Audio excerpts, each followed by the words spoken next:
تمہاری ان بوسیدہ باتوں کی بیس پہ ہم اپنے بنانے والے کا انکار کریں؟ دنیا میں اس سے بڑا جرم کوئی نہیں ہوگا۔ دیکھو، لوگ جرم کی کوانٹٹی کو دیکھتے ہیں، کوالٹی کو نہیں دیکھتے۔ یہ بہت بڑی غلطی ہوتی ہے لوگوں سے۔ لوگ کہتے ہیں کہ جو شخص زیادہ گناہ کرتا ہے وہ بڑا مجرم ہے، اور جو کم گناہ کرتا ہے، جس کے گناہوں کی تعداد کم ہے، وہ چھوٹا مجرم ہے۔ میرا گلا پتہ نہیں کیوں بار بار بیٹھ رہا ہے۔ دنیا میں خوب سمجھ لو، جرم کی کوانٹٹی سے زیادہ ویلیو کس کی ہوتی ہے؟ کوالٹی کی۔ کس نوعیت کا جرم کیا؟ دیکھو، ایک آدمی نے چوری کی، مسجد سے چپل چوری کیے، ایک جرم کیا اس نے کہ نہیں کیا؟ پھر اس نے کیا کیا؟ ایک دن کوئی شخص گزر رہا تھا، اسے رکھ کے بلا وجہ تھپڑ لگا دیا، یہ بھی ظلم ہے۔ کتنے ٹوٹل گناہ ہو گئے اس کے؟ 2۔ یعنی آپ ایک ترازو لیں اور اس کے گناہ اس میں رکھنا شروع کریں۔ چپل چوری کا گناہ لا کے رکھ دیا، ½ کلو کا ویٹ ہو گیا اس کا، ٹھیک ہے۔ بلا وجہ جمشید کو تھپڑ لگا دیا، ½ کلو کا گناہ، اور یہ ٹوٹل گناہ کتنے ہو گئے؟ 1 کلو۔ پھر کہیں کسی کی غیبت کی، ہلکی پھلکی، زیادہ بڑی غیبت نہیں، اس کو موٹا کہہ دیا، اس کو پتلا کہہ دیا، اس طرح کی غیبت۔ غیبت کے بھی درجات ہوتے ہیں، کسی کو زانی کہہ دیا، یہ بہت بڑی غیبت ہے۔ لیکن ہلکی پھلکی غیبت، ابے موٹا ہے، توند دیکھ اس کی، یہ ½ کلو کا گناہ اور ہو گیا۔ ٹوٹل کتنے ہو گئے؟ 1.5 کلو، 3 گناہ۔ اس طرح اور بھی چھوٹے چھوٹے گناہ لائیں تو یہ ٹوٹل 10 کلو کے ہو گئے۔ اب 20 گناہ ہو گئے، لیکن ویٹ کتنا بن رہا ہے؟ 10 کلو۔ گناہوں کی تعداد ہے ٹوٹل 20۔ لوگ اس کو زیادہ برا سمجھیں گے، کتنا گناہ گار ہے، دیکھو اس کو گالی دی تھی، اس کو برا بلا کہا تھا، وہاں سے چپل چوری کی تھی۔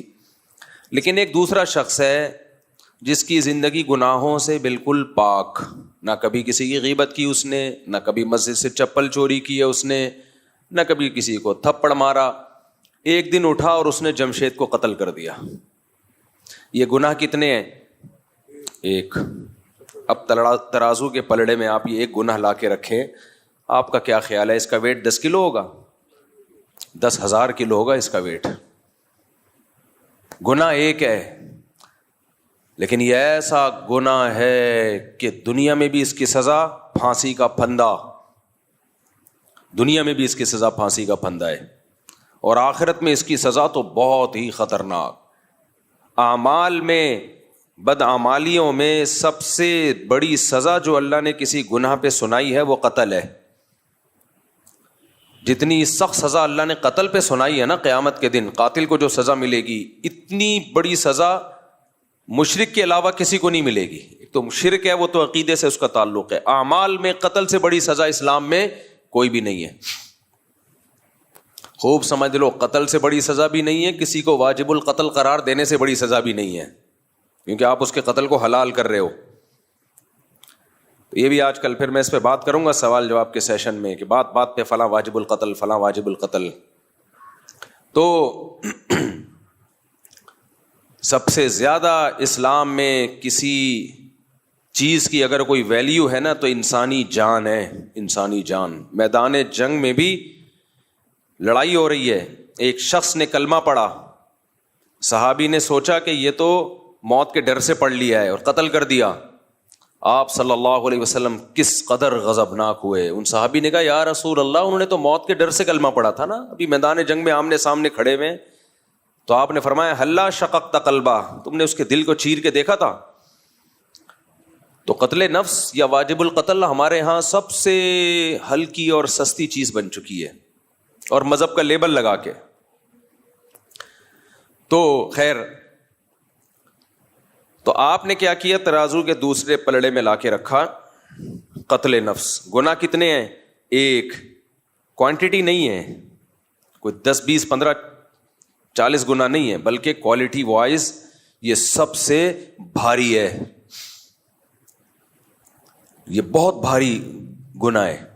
ایک گناہ ساری زندگی کی ساری نیکیوں کو چٹ کر جانے کے لیے کافی ہے۔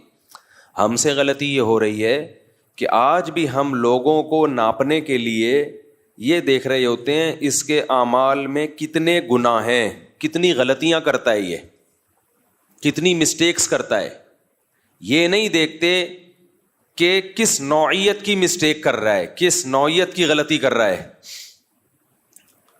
تبھی اسلام کا انسانیت کو جانچنے کا پیمانہ الگ ہے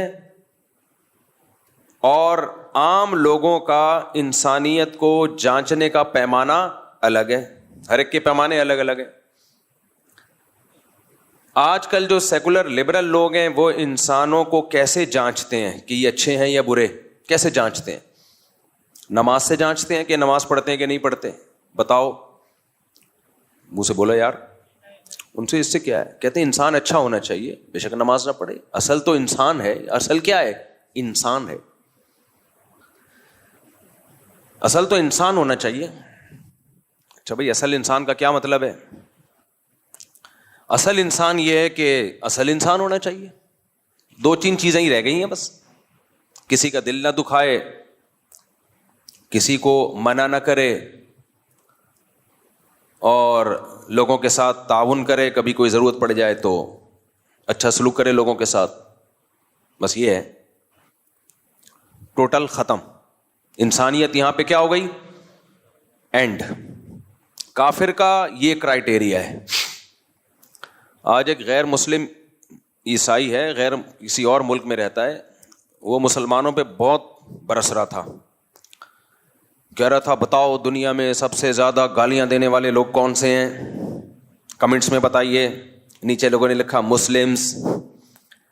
بتاؤ دنیا میں سب سے زیادہ لڑاکا کون ہے؟ نیچے لوگوں نے لکھا مسلمز. اچھا وہ خود عیسائی تھا. میں نہیں کہہ رہا سارے عیسائی ایسے ہوتے ہیں، یہاں جو عیسائی رہتے ہیں تو بہت اچھے طریقے سے رہتے ہیں، لیکن ہر طرح کے لوگ ہر جگہ ہوتے ہیں. تو کہہ رہے بتاؤ سب سے بڑے دہشت گرد کون ہیں؟ نیچے لکھا ہوا تھا مسلم. تو پھر اس نے عیسائیت کی تبلیغ شروع کر دی کہ دیکھو مسیحی میں کتنا یعنی کتنا برداشت ہے وغیرہ وغیرہ. تو کسی نے نیچے کمنٹس کیے ہوئے تھے بتاؤ ایک خدا کو 3 کہنے والے کتنے ہیں؟ کون ہیں؟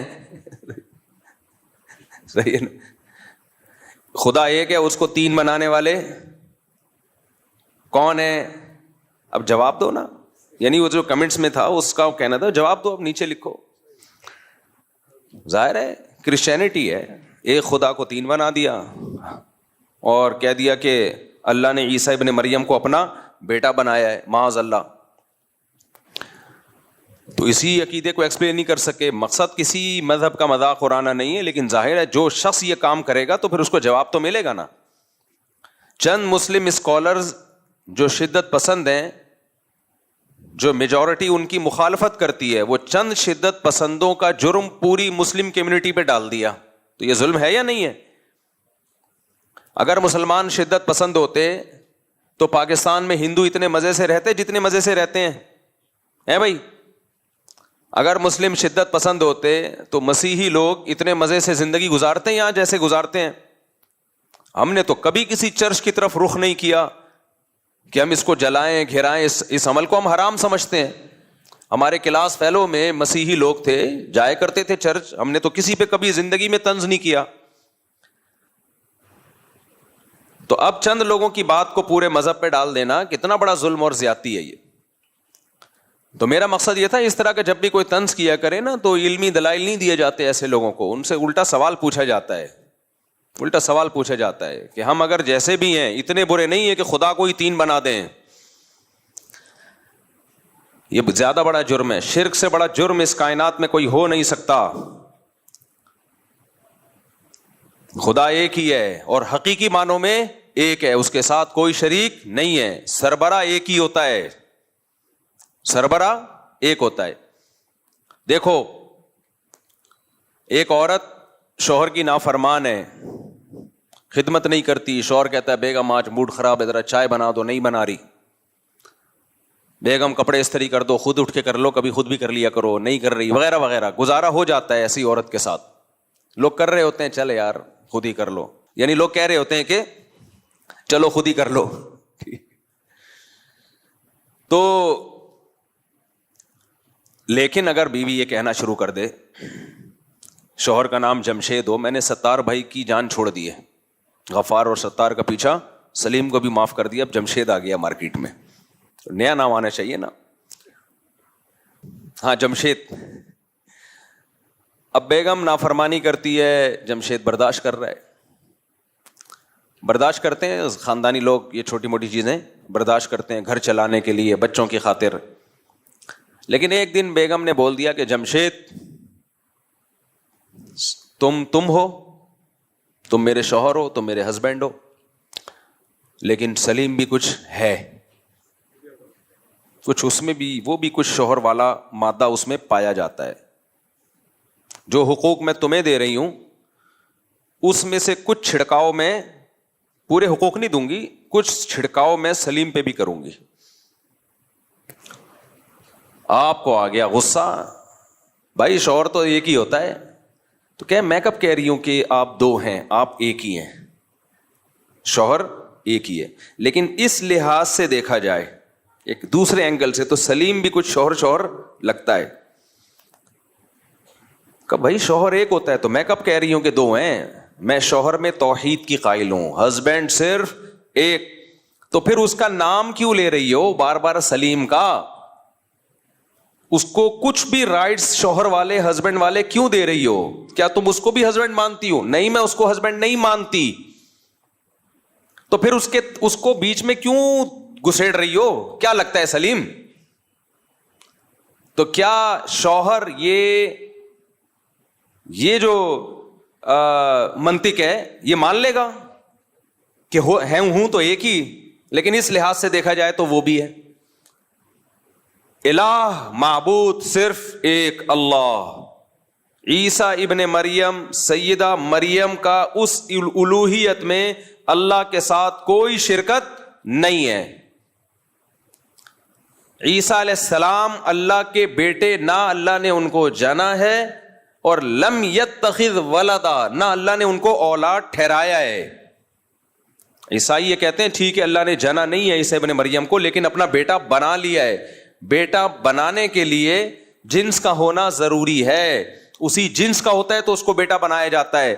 مجھے ایک بات بتاؤ, آپ کبھی کسی انسان کے علاوہ کسی مخلوق کو بیٹا بناؤ گے؟ آپ اسی مخلوق کو بیٹا بناؤ گے جو آپ کی جنس میں سے ہو. لے پالک بچہ لے لو گے آپ, کسی پڑوسی کا بچہ لے لیا, اپنے بھائی کا بچہ لے کے اپنا بیٹا ٹھہرا لیا اس کو آپ نے. یہ نہیں ہو سکتا کہ آپ نے کوئی اور چیز جو مخلوقی الگ تھی, الگ ہی مخلوق ہے, اس کو بیٹا بنا لیا. لوگ کہیں گے مثال کے طور پر کوئی بلی گھر میں تھی آپ کے, آپ نے اس کو بیٹی بنا لیا, نہیں بن سکتی وہ. ہاں یہ کہیں گے بھائی محبت سے آپ اس کو کیا کہہ رہے ہیں, بیٹی کہہ رہے ہیں. اول تو بلی کو یا کسی اور مخلوق کو اتنی محبت کوئی دیتا نہیں, لیکن چلو دے دیا آپ نے. محبت میں تو کسی کو بھی کچھ بھی کہا جا سکتا ہے. اپنے سے بڑی عمر کے آدمی کو بھی کیا کہا جا سکتا ہے, بیٹا, حالانکہ وہ بیٹا ہو ہی نہیں سکتا. بھائی آپ کی عمر تھی 40 سال, ایک بچہ آیا, بچہ نہیں بڑا آدمی آیا 41 سال کا, آپ اس کو اور بیٹا کیا حال ہے, وہ تیش میں آ گیا کہ میں تیرا بیٹا کہاں سے ہو گیا, میں پہلے پیدا ہوا ہوں اور تو بعد میں. تو آپ کیا کہو گے, میں پیار سے بیٹا کہہ رہا ہوں, حقیقت میں میرا بیٹا مراد نہیں ہے. تو اگر اس سینس میں عیسیٰ ابن مریم کو بیٹا کہا جاتا ہے کہ اللہ نے بیٹا ٹھہرا لیا محبت کی, تو پھر ہر محبوب کو کہنا چاہیے نا, پھر تو ہر محبوب کو کہنا چاہیے مجازن. لیکن عیسائی کہتے ہیں نہیں, حضرت نوح علیہ السلام بھی اللہ کے چہیتے, آدم علیہ السلام بھی اللہ کے چہیتے, ابراہیم علیہ السلام بھی اللہ کے چہیتے, مگر کہتے ہیں نہیں, بیٹا کس کو ٹھہرایا, عیسیٰ ابن مریم کو. تو اس کا مطلب آپ بیٹے سے وہ محبوب یا مجازن بیٹا مراد نہیں لے رہے, آپ حقیقی بیٹا بنا رہے ہو. اور جب حقیقی بیٹا کسی کو کہا جاتا ہے تو حقیقی بیٹا وہ ہوتا ہے جس کو آپ نے جنا ہو. پھر کہتے ہیں کہ نہیں جنا بھی نہیں ہے. بھائی سیدھا کیوں نہیں کہہ دیتے معبود صرف ایک ہے, لیس کمثلہ شیء, اس جیسا کوئی دوسرا نہیں ہے. کیونکہ بیٹے کے لیے آپ کی جنس کا ہونا ضروری ہے. انسان کو بیٹا بناتا ہے, کسی اور مخلوق کو بیٹا, فرشتے کو بیٹا نہیں بنا سکتا. تو اسی طرح اللہ اگر بیٹا بنائے گا معاذ اللہ نقل کفر نباشت, تو وہ اللہ ہی ہوگا, اللہ جیسا ہوگا کوئی. جبکہ عیسیٰ ابن مریم نہ اللہ جیسے. آپ کہتے ہیں وہ اللہ جیسے تھے, تو پھر یہی تو شرک ہے کہ آپ نے اللہ جیسا کسی کو ٹھہرا لیا. اللہ کہتے ہیں میرے جیسا صرف میں ہوں. اور کمال یہ کہ اللہ جیسا ٹھہرا کے پھر عیسیٰ ابن مریم کو پکارتے بھی ہیں. پکارنا کس کا حق ہے؟ بولو اللہ کا. دیکھو کچھ رائٹس ایسے ہوتے ہیں, کچھ معاملات ایسے ہوتے ہیں جو کسی خاص شخصیت کے ساتھ خاص ہوتے ہیں, وہ حقوق آپ کسی اور کو نہیں دے سکتے, وہ کسی اور کو نہیں دے سکتے. آپ اگر کسی اور کو دو گے تو یہ شرک ہو جائے گا, پھر یہ شرک ہو جائے گا. جیسے یہ عاشقین ہوتے ہیں نا, عاشقین یہ کہتے ہیں محبت میں شرک نہیں ہوتا. عاشق اپنی معشوقہ سے کیا کہتا ہے؟ معشوقہ کہتی ہے تمہارے موبائل میں تو جمشید کے نام سے ہم نے سرچ کیا تو پتہ چلا وہ جمشیدہ نکلی. تو یہ جواب میں کیا کہتا ہے؟ میں محبت میں شرک برداشت نہیں کرتا, صرف تم ہو میری. کہتا ہے نا, تو کیا مطلب اسے اپنی ماں سے محبت نہیں ہے؟ ماں سے بھی تو محبت ہے, باپ سے بھی تو محبت ہے, لیکن اپنی محبوبہ کو کیا کہہ رہے ہیں؟ محبت میں شرکت نہیں کرتا. کیا مطلب؟ محبوبہ یا بیوی سے جس قسم کی محبت کی جاتی ہے وہ والی محبت ماں اور باپ سے نہیں کی جاتی. ماں اور باپ سے جس قسم کی محبت کی جاتی ہے وہ والی محبت محبوبہ یا اولاد سے بولو نہیں کی جا سکتی.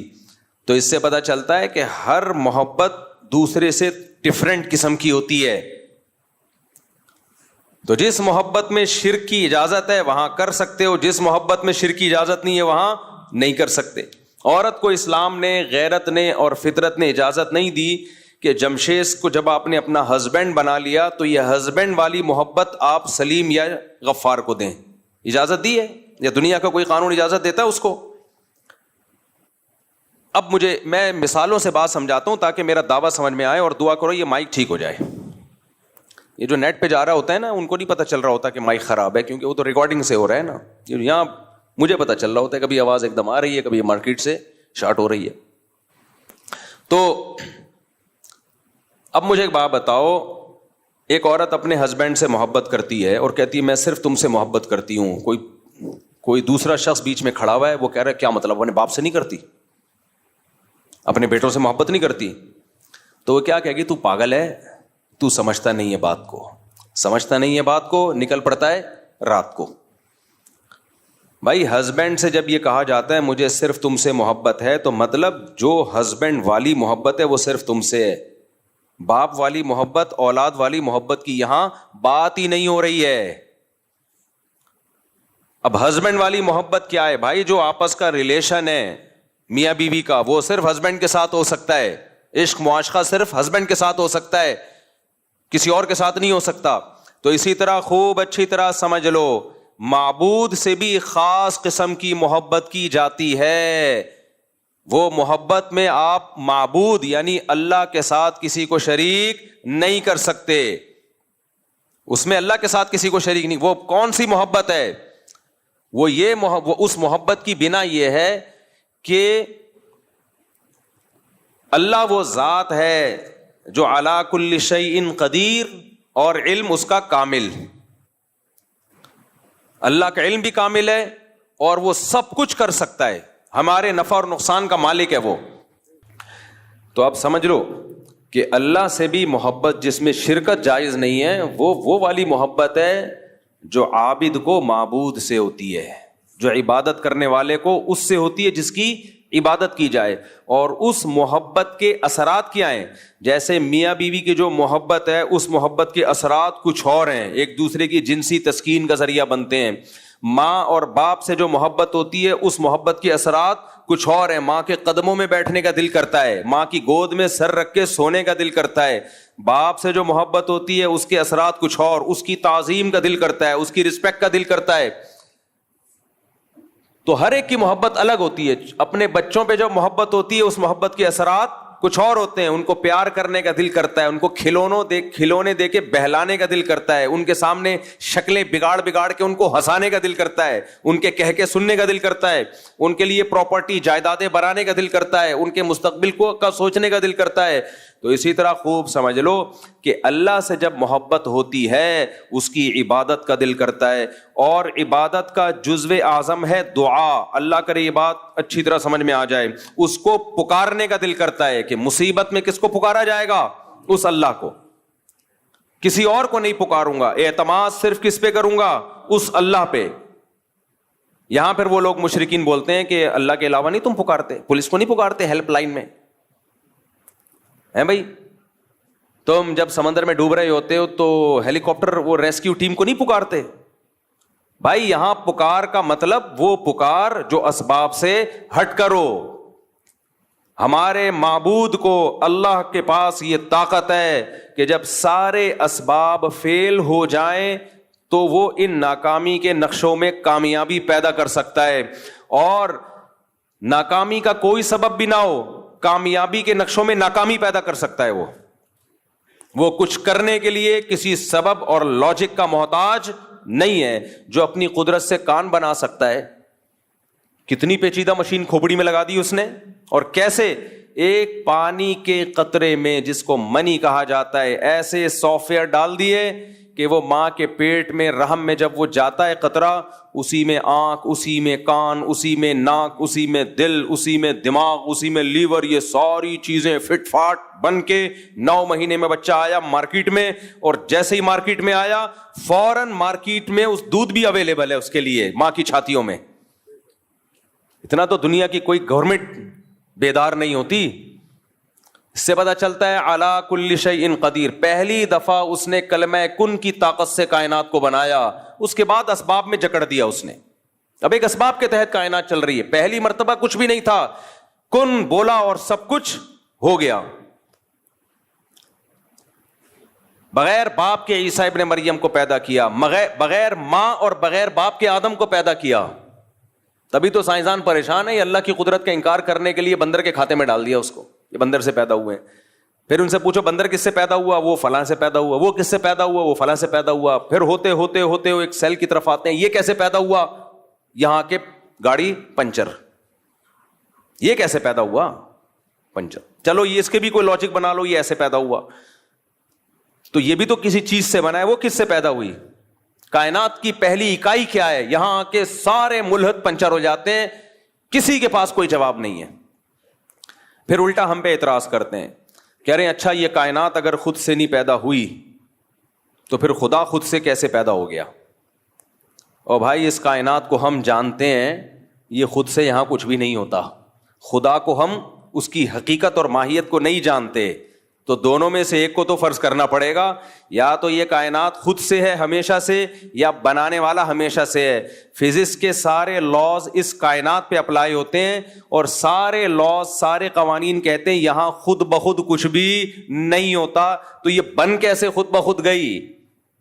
وہ فزکس کے جو قوانین ہیں وہ خدا پہ تھوڑی اپلائی ہوتے ہیں، وہ مخلوق تھوڑی ہے، وہ تو ہماری عقل سے بالا تر ہے۔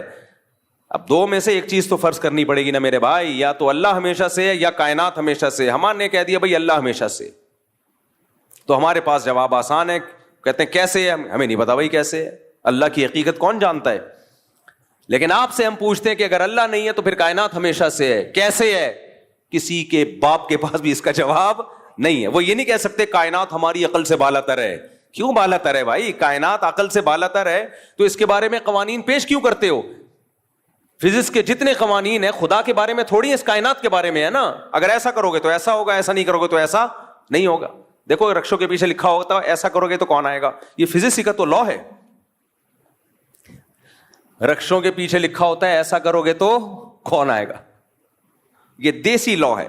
کچھ فزکس کے قوانین وہ ہیں جو سائنسدانوں نے بنائے، کچھ ہمارے رکشے ٹیکسی والوں کے بھی فزکس کے لاز ہیں کہ ایسا کرو گے تو کوئی بھی بولو نہیں آئے گا، اور ایسا نہیں کرو گے تو سب آ جائیں گے۔ یہ ایک دوسرا لا ہے جو اس کے الٹا کر کے بنایا گیا۔ ہم کہہ رہے ہوتے ہیں نا بھائی تو ایسا کرے گا تو پھر کون آئے گا، یعنی تو بدسلوکی کر رہا ہے میرے ساتھ، میں تیرے گھر آیا چائے کا نہیں پوچھ رہا، ایسا کرو گے تو کون آئے گا؟ تو جواب میں کیا کہتا ہے؟ ایسا نہیں کروں گا تو سب آ جائیں گے۔ یعنی میں سب کو چائے کا پوچھنا شروع کر دوں، سب کو کھانا، تو پھر تو لائن لگ جائے گی نا۔ تو خیر، تو بات کہیں اور کہیں سے کہیں چلی گئی۔ ہم یہ بات کر رہے تھے، کیا بات کر رہے تھے بھائی؟ ہاں میں یہ کہہ رہا تھا کہ معبود والی محبت وہ صرف کس کا حق ہے؟ اللہ کا۔ اس محبت کے اثرات کیا ہیں؟ جیسے میں نے بھی مثال دی، ماں کی محبت کا اثر الگ، باپ کی محبت کا اثر الگ۔ باپ کی محبت کا اثر یہ نہیں کہ گود میں اٹھا کے پیار کرنا شروع کر دو اس کو. باپ کی محبت کا اثر ہے تعظیم, رسپیکٹ, کڑوی کسیلی برداشت کرو. کبھی کبھار ایک آدھ تھپڑ لگا دیا, برداشت, ابا ہے بھائی.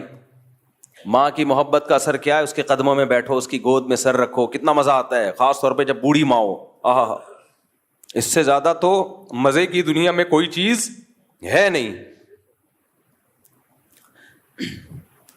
تو اللہ کی محبت کا مطلب کیا ہے؟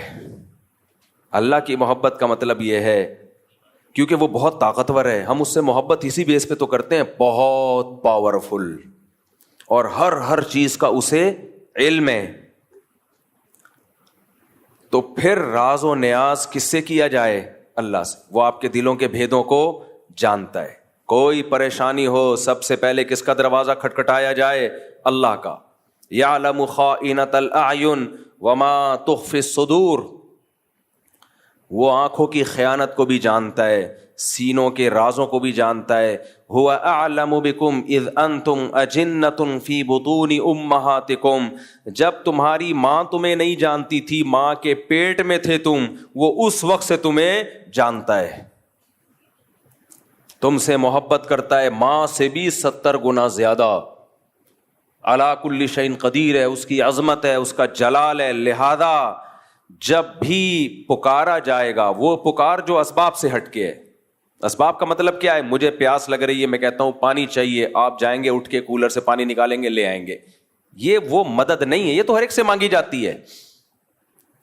ایک مدد وہ ہوتی ہے اس کے ارادے کا نام. جب وہ کسی چیز کا ارادہ کرتا ہے تو 2 کام کرتا ہے, یا تو ویسے اسباب پیدا کر دیتا ہے, یا بغیر سبب کے کام کر دیتا ہے. وہ بغیر سبب کے کام کرے, اس کو معجزہ اور کرامت کہتے ہیں. سمجھ میں آ رہی ہے بات؟ اس کو کیا کہتے ہیں؟ معجزہ اور کرامت. کوئی سبب نہیں ہے, کر دیا اس نے. جیسے بنی اسرائیل میں ایک بندہ مر گیا, قرآن سے پتہ چلتا ہے اور آسمانی کتابوں سے بھی, قاتل کا پتہ نہیں چل رہا تھا, بڑے پھڈے ہو رہے تھے, بے گناہ لوگوں پہ الزامات لگ رہے تھے. اللہ نے اس مقتول کو زندہ کیا, اور اس مقتول نے کھڑے ہو کے نام بتایا, میرا قاتل یہ اللہ نے مدد کی سبب کے بغیر. یہ ہوتا ہے یہ معجزہ. کرامت بزرگوں کی ہوتی ہے اور معجزہ پیغمبروں کا. فرق صرف اتنا ہے کہ کرامت پر ایمان ضروری نہیں ہے جب تک کہ وہ قطعی دلیل سے ثابت نہ ہو. اگر قطعی دلیل کے بغیر ہے تو اگر آپ کو بیان کرنے والے پر اعتماد ہے تو مان لیں, بیان کرنے والے کے بارے میں آپ کا خیال ہے پھینک رہا ہے لمبی لمبی, تو نہیں مانے آپ. لیکن معجزے کا انکار نہیں کر سکتے آپ. لیکن قرآن میں کچھ کرامتیں ایسی ہیں کہ ہیں وہ کرامت لیکن ماننی پڑیں گی, کیونکہ بیان کون کر رہا ہے؟ قرآن بیان کر رہا ہے. اسی طرح بیان کرنے والا قابل اعتماد ہے, آپ کو پتا ہے یہ جھوٹ نہیں بولے گا, پھر بھی آپ انکار کر رہے ہو, تو یہ کرامت کا انکار نہیں ہے, پھر خدا کی قدرت کا انکار ہے. میں نے شہیدوں کے خون کی خوشبو خدا کی قسم اپنی ناک سے سونگھی ہے. اب جس کو مجھ پہ اعتماد ہوگا مان لے گا یار اللہ کی قدرت ہے, بندہ شہید ہوا اور اس کے خون سے اللہ نے خوشبو پیدا کر دی. لیکن آپ کو اگر مجھ پہ اعتماد نہیں ہے, آپ کا خیال ہے یہ مولوی صاحب پھینکو ہیں, تو نہ مانو آپ. لیکن آپ کا خیال ہے کہ مولوی صاحب پھینکو نہیں ہے, کیوں پھینکوں گا بھائی, کیوں جھوٹ بولوں گا میں, اتنی بڑی قسم مسجد میں ممبر پہ بیٹھ کے کیوں اٹھاؤں گا. اس کے باوجود بھی اگر آپ انکار کر رہے ہو کہ نہیں جی شہید کے خون سے خوشبو آ ہی نہیں سکتی, تو پھر یہ ہمارا انکار نہیں ہے, پھر یہ خدا کی قدرت کا انکار ہے. یہ وہی لا مذہبیت ہے, الحاد ہے, جس کی بیس پہ لوگوں نے خدا کا انکار کیا ہے. کیونکہ آج بہت سے لوگ بابوں کی کرامتوں کا انکار کرتے کرتے لمٹ کراس کر چکے ہیں, کرامت کے وجود ہی کے منکر ہو گئے. یہ غلط ہے, کسی بھی چیز کے اعتدال سے اس پہ رد کیا جائے گا. سمجھ میں آ رہی ہے کہ نہیں آ رہی بات؟ توحید یہ نہیں ہے کہ آپ کرامتوں کا انکار کرتے ہیں. توحید, کرامت کا وجود تو توحید کی بڑی دلیل ہے کہ یہ اللہ کی قدرت ہے. تو مدد اسباب سے ہٹ کے کون کرتا ہے؟ بولو اللہ. اب اللہ جب مدد کرتا ہے تو 2 طریقے ہوتے ہیں اس کے, یا تو بغیر سبب کے کر دے گا, جیسے میں نے مثالیں دی. فرعون کو, موسیٰ علیہ السلام کو فرعون سے کیسے بچایا؟ ناکامی کے نقشے پہلے پیدا کیے. حضرت موسیٰ علیہ السلام نکلے بنی اسرائیل کو لے کر, گھوڑے پہ جا رہے ہیں دوڑتے ہوئے, راستہ بھلا دیا اللہ نے, صحیح ہے نا, آگے پانی ہے, سمندر ہے, پیچھے فرعون, بنی اسرائیل نے کہا انا لمدرکون, مارے گئے, بس آگے پانی, پیچھے اتنا بڑا لشکر گئے. اب اسباب کی دنیا میں بچنے کا کوئی چانس تھا ہے بھائی؟ امپاسبل. موسیٰ علیہ السلام کا اللہ پہ اعتماد, تو یہ جو اعتماد ہے یہ ہے وہ محبت جو کس کو دی جا رہی ہے؟ معبود کو. اگر وہاں کوئی سائنٹسٹ آ کے حضرت موسیٰ علیہ السلام کو کہتا کہ میں کوئی ابھی ایسا کروں گا, ایک توپ ایجاد کر لوں گا اور ان فرعونیوں پہ آپ بمبارمنٹ کرو گے, موسیٰ علیہ السلام مان لیتے اس کی بات؟ بولو نہیں. اس پہ توکل کرتے؟ نہ بھائی, اسباب کی دنیا میں ممکن نہیں ہے, ایسا نہیں ہو سکتا, اتنی جلدی کچھ بھی نہیں ہو سکتا. لیکن وہ معبود کس کو مانتے تھے؟ اللہ کو, صرف اللہ کو, صرف اللہ. عیسائی صرف اللہ نہیں کہتے, مسیح علیہ السلام کو بھی ساتھ میں ملا لیتے ہیں. نا نا نا, صرف ایسے موقع پہ صرف کون؟ اللہ. کوئی پیغمبر, کوئی ولی, کوئی فرشتہ نہیں, کیونکہ اب اسباب سے ہٹ کے مدد کرنے کی بات ہو رہی ہے. اس کی قدرت کس کے ہاتھ میں ہے؟ اللہ کے ہاتھ میں. یہ محبت اور یہ تعلق اللہ کے علاوہ کسی اور کو دیا, آپ 100 دفعہ کہو کہ میں صرف ایک اللہ کو مانتا ہوں, اللہ کہے گا تم ایک اللہ کو نہیں مانتے, تم صرف زبان سے بولتے ہو, حقیقت میں تم نہیں مانتے, جھوٹ بولتے ہو تم. آپ کہہ رہے ہو مسیح سے بھی دعائیں مانگی جائیں, مریم سے بھی دعائیں مانگی جائیں علیہم السلام, اور پھر کہو ہم ایک خدا کو مانتے ہیں, تو آپ کے کہنے سے اللہ نہیں مان لے گا اس بات کو. اللہ کہے گا میں نہیں مانتا, میں اس کو مانوں گا کہ یہ ایک خدا کو مانتے ہیں جو مصیبتوں میں صرف کس سے مانگے گا؟ صرف اس اللہ سے مانگے گا. تو موسیٰ علیہ السلام نے اس موقع پہ کیا کہا؟ ان معی ربی, میرے ساتھ کون ہے؟ اللہ. کیا مطلب؟ وہ مدد کرنا چاہے گا تو کر دے گا. حضرت موسیٰ کے علم میں بھی نہیں تھا کہ کیسے کرے گا, کیونکہ اب تک تو حضرت موسیٰ نے لاٹھی کو سانپ بنتے ہوئے دیکھا تھا نا, تو یہ لاٹھی سانپ بن کے کتنے فرعونیوں کو کھا لیتی بھائی, کیا خیال ہے؟ پیچھے سے سینکڑوں ہزاروں کا لشکر آ رہا ہو اور آپ کے ہاتھ میں ایک اژدہا ہو, وہ اژدہا کچھ کر لے گا؟ کچھ بھی نہیں کر پائے گا. وہ کتنوں کو کھائے گا وہ؟ بلکہ آنے والا سب سے پہلے اژدہا پہ وار کرے گا کہ پہلے اس کو قتل کرو. تو اللہ مدد کرتا ہے بعض دفعہ بغیر سبب کے, کہتا ہے چلو بھائی. اللہ نے پھر موسیٰ علیہ السلام کو وحی کی کہ یہ لاٹھی کو آپ پانی پہ ماریے. حضرت موسیٰ نے لاٹھی پانی پہ ماری اور فکان کل فرق کالطود العظیم, وہ جو پانی تھا 2 پارٹ میں ڈیوائڈ ہو کے پہاڑوں کی طرح کھڑا ہو گیا, سارا جمع ہو گیا ایک طرف. اس سے بھی پتہ چلتا ہے کہ معجزہ ہو یا کرامت ہو, اس میں ولی یا پیغمبر کے ارادے کا دخل نہیں ہوتا. بہت سے لوگ کہتے ہیں جب موسیٰ علیہ السلام لاٹھی کو سانپ بنا سکتے ہیں, سمندر کے 2 ٹکڑے کر سکتے ہیں, تو ہمارے نبی مشکل کشا کیوں نہیں ہو سکتے؟ بھائی نہ موسیٰ علیہ السلام مشکل کشا, نہ سید الانبیاء مشکل کشا. مشکل کشا صرف ایک اللہ کی ذات ہے جس کے پاس اختیارات ہیں. حضرت موسیٰ کے پاس اگر سمندر کو توڑنے کا اختیار ہوتا تو خود سے کر لیتے نا یہ کام. وہ تو اللہ نے کہا کہ اے موسیٰ آپ لاٹھی کو پانی پہ ماریے. حضرت موسیٰ کو نہیں پتا کیا ہونے والا ہے, آپ کو جو حکم دیا جا رہا ہے آپ اس پہ عمل کریں. اب یہاں ایک سوال پیدا ہوتا ہے کہ لاٹھی کو پانی پہ مارنے کی کوئی سائنٹیفک لاجک ہے؟ کبھی دنیا میں ایسا ہوا کہ لاٹھی کو پانی پہ ماریں تو پانی ٹھہر جائے؟ ہل جاتا ہے اور زیادہ. تو سوال پیدا ہوتا ہے کہ اللہ ڈائریکٹ کیوں نہیں اللہ نے کر دیا؟ موسیٰ علیہ السلام نے اللہ سے کہا کہ اللہ ہماری مدد کر, اللہ نے کہا ٹھیک ہے, اور پانی کو روک دیا اللہ نے. کیا خیال ہے بھائی؟ روک دیتے اللہ تعالیٰ کلمہ کن کی طاقت سے, چلو بھائی نکل جاؤ. موسیٰ کو کیوں کہا جا رہا ہے علیہ السلام کو کہ لاٹھی مارے پانی پہ؟ کیوں؟ اللہ تعالیٰ کے کاموں میں نا ایک حکمت نہیں ہوتی, ایک کام میں 20 حکمتیں حاصل ہوتی ہیں. موسیٰ کلیم اللہ کی لاٹھی پانی پہ اس لیے مروائی جا رہی ہے کہ لوگوں کے دلوں میں موسیٰ کی فضیلت بھی بیٹھے کہ اللہ یہ کام خود بھی کر سکتا تھا لیکن اپنے کلیم کی لاٹھی سے یہ کام لے رہا ہے, یہ بتانے کے لیے کہ اس سے میرا جو تعلق ہے وہ موسیٰ کلیم اللہ سے جو مجھے محبت ہے وہ تم میں کسی اور سے وہ محبت نہیں ہے. اس کی لاٹھی سے میں سمندر کے 2 حصے میں ٹکڑے کروں گا. تو جیسے اللہ پیغمبر کی فضیلت کو بیان کرنے کے لیے کام خود کرتا ہے, لاٹھی اور ہاتھ پیغمبروں کا استعمال کرتا ہے, ایسے ہی بعض ولی اللہ ہوتے ہیں جن کی فضیلت کو بیان کرنے کے لیے کام اللہ کرتا ہے, ہاتھ کس کا استعمال ہوتا ہے؟ بزرگ کا, تاکہ لوگوں کو پتا چلے کہ سارے بابے 2 نمبر نہیں ہوتے, کچھ بابے 1 نمبر بھی ہوتے ہیں. بعض لوگوں نے بابوں کا انکار کرتے کرتے خود بابے بن گئے اور باقی سارے بابوں کی نفی کر دی. یہ غلو ہے. سمجھتے ہو؟ جب نہیں پڑھو گے رات کو تو کیسے سمجھو گے بات کو؟ دیکھو سلیمان علیہ السلام نے کہا کہ ایکم یاتینی بعرشھا قبل ان یاتونی مسلمین. اپنے دربار میں کہا ملکہ سبا اپنے کنٹری سے آ رہی ہے, اس کے آنے سے پہلے کون ہے جو اس کا تخت اٹھا کے لے آئے گا؟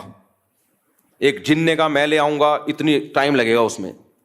ایسا نہیں ہوگا ڈھن گیا, تھوڑا ٹائم لگتا ہے آنے میں اور جانے میں. ایک بزرگ تھے جن کے پاس انجیل کا زبور کا علم تھا, انہوں نے کہا انا آتیک بہ قبل ان یرتد الیک طرفک, اے پیغمبر آپ کی پلک جھپکنے سے پہلے میں وہ تخت حاضر کروں گا. یہ کہا اور تخت حاضر. تو یہ کیا تھا؟ معجزہ تھا یا کرامت تھی؟ کرامت, کیونکہ غیر نبی کے ہاتھ پہ. اور ہر ولی کی کرامت پیغمبر کا معجزہ ہوتا ہے, پیغمبر کا معجزہ, کیونکہ وہ ولی کے ہاتھ پہ کرامت اسی لیے ظاہر ہوتی ہے کہ وہ اس پیغمبر پر ایمان لاتے ہیں. اگر ایمان نہ لاتے تو وہ کرامت ظاہر نہیں ہوتی. تو یہ پیغمبر کی فضیلت ہے. اب یہ لوگ کہتے ہیں سلیمان علیہ السلام کے ہاتھ پہ تو کرامت ظاہر ہوئی نہیں, بزرگ کے ہاتھ پہ ہو گئی. یا آج کل لوگ کہتے ہیں نا, ہم جب بزرگوں کی کرامتیں بیان کرتے ہیں, یہ کرامت یہ کریں, صحابہ کے ہاتھ پہ تو ہوئی نہیں, تم لوگ کے بزرگوں کے ہاتھ پہ ہو گئی. یہ ممکن ہے کہ ایک کی فضیلت زیادہ ہو, اس کے ہاتھ پہ کرامت ظاہر نہ ہو, اور ایک کی فضیلت کم ہو, اس کے ہاتھ پہ کرامت ظاہر ہو جائے. یہ ممکن ہے. سلیمان علیہ السلام کا مقام زیادہ تھا, وہ تخت نہیں لے کر آئے. بزرگ کا مقام کم تھا, انہوں نے سیکنڈوں میں تخت حاضر کر دیا. اب جو شرک ذہنیت والے لوگ ہیں وہ کہیں گے دیکھو اللہ نے بزرگوں کو بھی اختیارات دے رکھے ہیں, سیکنڈ میں تخت یہاں سے وہاں اٹھا کے لے آئے. اسی لیے ہم داتا دربار پہ جاتے ہیں کہ وہ سیکنڈوں میں حمل ٹھہروا دیں. میاں بیوی میں حمل نہیں ٹھہر رہا, دوائیں کھا کھا کے پاگل ہو گئے, تو وہاں جائیں گے تو حمل ٹھہر جائے گا. صحیح ہے نا؟ ایک دفعہ جائیں گے حمل ٹھہر جائے گا. ان کو پاس یہ اختیارات ہیں. ہم جائیں گے تو ہمارے آنے والی مصیبتوں کو وہ دور کر دیں گے. جب ان کو کہا جاتا ہے یہ تو شرک ہے, تو کہتے ہیں پھر سلیمان علیہ السلام کے دور کے بزرگ نے یہ جب کیا شرک, وہ بھی تو شرک تھا. تو جواب کیا ہے بھائی؟ وہ بزرگ نے نہیں کیا, وہ کس نے کیا ہے؟ اللہ نے کیا ہے. وہ اللہ نے کیا ہے. اللہ نے اس بزرگ کے دل میں الہام کر دیا تھا میں یہ کام کرنے والا ہوں, اور اس کے لیے میں نے آپ کی سلیکشن کی ہے, قبول ہے؟ ٹھیک. انہوں نے کہا ہاں ہو گیا. اگر ان بزرگ کے پاس یہ اختیارات ہوتے تو وہ تو تخت ہی دائیں بائیں کرتے رہتے بیٹھ کے. کیا خیال ہے؟ آج اگر کوئی بزرگ ہو جس کے پاس یہ اختیار ہو, وہاں سے وہ امریکہ کے صدر کا تخت اٹھا کے یہاں لے آئے, اس کی اب تخت کا دور گیا, اب کرسیاں آ گئی ہیں کہ جی امریکہ کے صدر کی کرسی چاہیے مجھے تاکہ میں بیٹھ کے اس پہ صدر امریکہ بن جاؤں. ٹھک کرسی آئی. تو وہ صاحب کیا کرتے, یہ جو لوڈنگ کا جتنا کام ہے ان کا سارا بزنس ٹھپ. کیا خیال ہے بھائی؟ ہمیں فرنیچر چاہیے گھر میں, جی بیٹی کی شادی ہے, جہیز کے لیے لالو کھیت گئے یا طارق روڈ گئے لوڈنگ کے لیے, یار اس بزرگ کو فون ملا, یہ بیڈ کسی سے نہیں اٹھ رہا ہے, ٹھک بیڈ دلہن کے کمرے میں. بلکہ دلہن ہی اٹھوا کے لے آؤ, رخصتی کی ضرورت کیا ہے؟ گاڑی جائے گی, پوں پوں پوں, وہ باجے بجیں گے, پھر جوتا چھپائی اور 20 قسم کے خرچے ہیں. بزرگ کو رابطہ کیا, حضرت دلہن کا ویٹ کافی زیادہ ہے اور گاڑی ابھی فوراً مل نہیں رہی ہے, اور ابا رخصتی کرنے میں تاخیر بہت کر رہے ہیں اس کے ابا. ایسے بھی ابا ہوتے ہیں مارکیٹ میں. بزرگ کیا کرتے, بھائی میرے اتنے ریٹ ہیں اور میں صدقہ کروں گا کیونکہ میں بزرگ ہوں, وہ کھاؤں گا نہیں, میں مختلف علاقوں میں تعاون کروں گا, اتنے پیسے دے. ٹھک, دلہن کہاں؟ آپ کے بیڈ پہ. تو اگر یہ داتا بزرگوں کے پاس یہ اختیارات آ جائیں نا تو اس کائنات کا نظام تباہ و برباد ہو جائے. تو وہ جو سلیمان علیہ السلام کے پاس جو بزرگ تھے وہ بھی ایک ہی دفعہ تخت لے کر آئے ہیں. ایسا نہیں ہے کہ بار بار تخت دائیں سے بائیں کرتے رہیں بیٹھ کے. وہ تو اللہ نے دل میں ڈال دیا کہ میں ایک دفعہ آپ کے ہاتھ پہ یہ کرامت ظاہر کرنا چاہتا ہوں. تو کرامت اسی طرح ہی ہوتی ہے, اختیارات نہیں آ جاتے کسی کے پاس کہ جب کریں جیسے کریں وہ فوراً ہونا شروع ہو جائے, یہ نہیں ہوتا. تو جو شرکیہ دماغ کے لوگ ہیں انہوں نے تو اس پہ شرک کرنا شروع کر دیا. اور جو ملحد ہیں, ایتھیسٹ ہیں, خدا کے منکر ہیں یا خدا کے منکروں جیسا ذہن رکھتے ہیں, بعض ایسے ہیں جو اللہ کو مانتے ہیں لیکن وہ سمجھتے ہیں اللہ کے پاس کوئی طاقت نہیں, اللہ کچھ نہیں کر سکتا, سب کچھ اسباب سے ہی ہوتا ہے. تو یہ بھی ملحدانہ سوچ کے حامل ہیں. تو یہ والے اسکالر بھی بزرگوں کی کرامت کا انکار کرتے ہیں کہ ایسا کیسے ہو گیا, ایسا کیسے ہو گیا. تو سمجھ لو یہ اصل میں تو لیبل یہ لگا رہے ہیں کہ ہم شرک کی نفی کر رہے ہیں, لیکن شرک کی نفی کی آڑ میں اصل میں اللہ کی قدرت کا انکار کر رہے ہیں, یہ کہ اللہ یہ نہیں کر سکتا. لہذا یہ ہر کہانی کو, ہر کرامت کو بولتے ہیں کہانیاں. ہر کرامت کو کیا بولتے ہیں؟ کہانیاں سنا رہا ہے.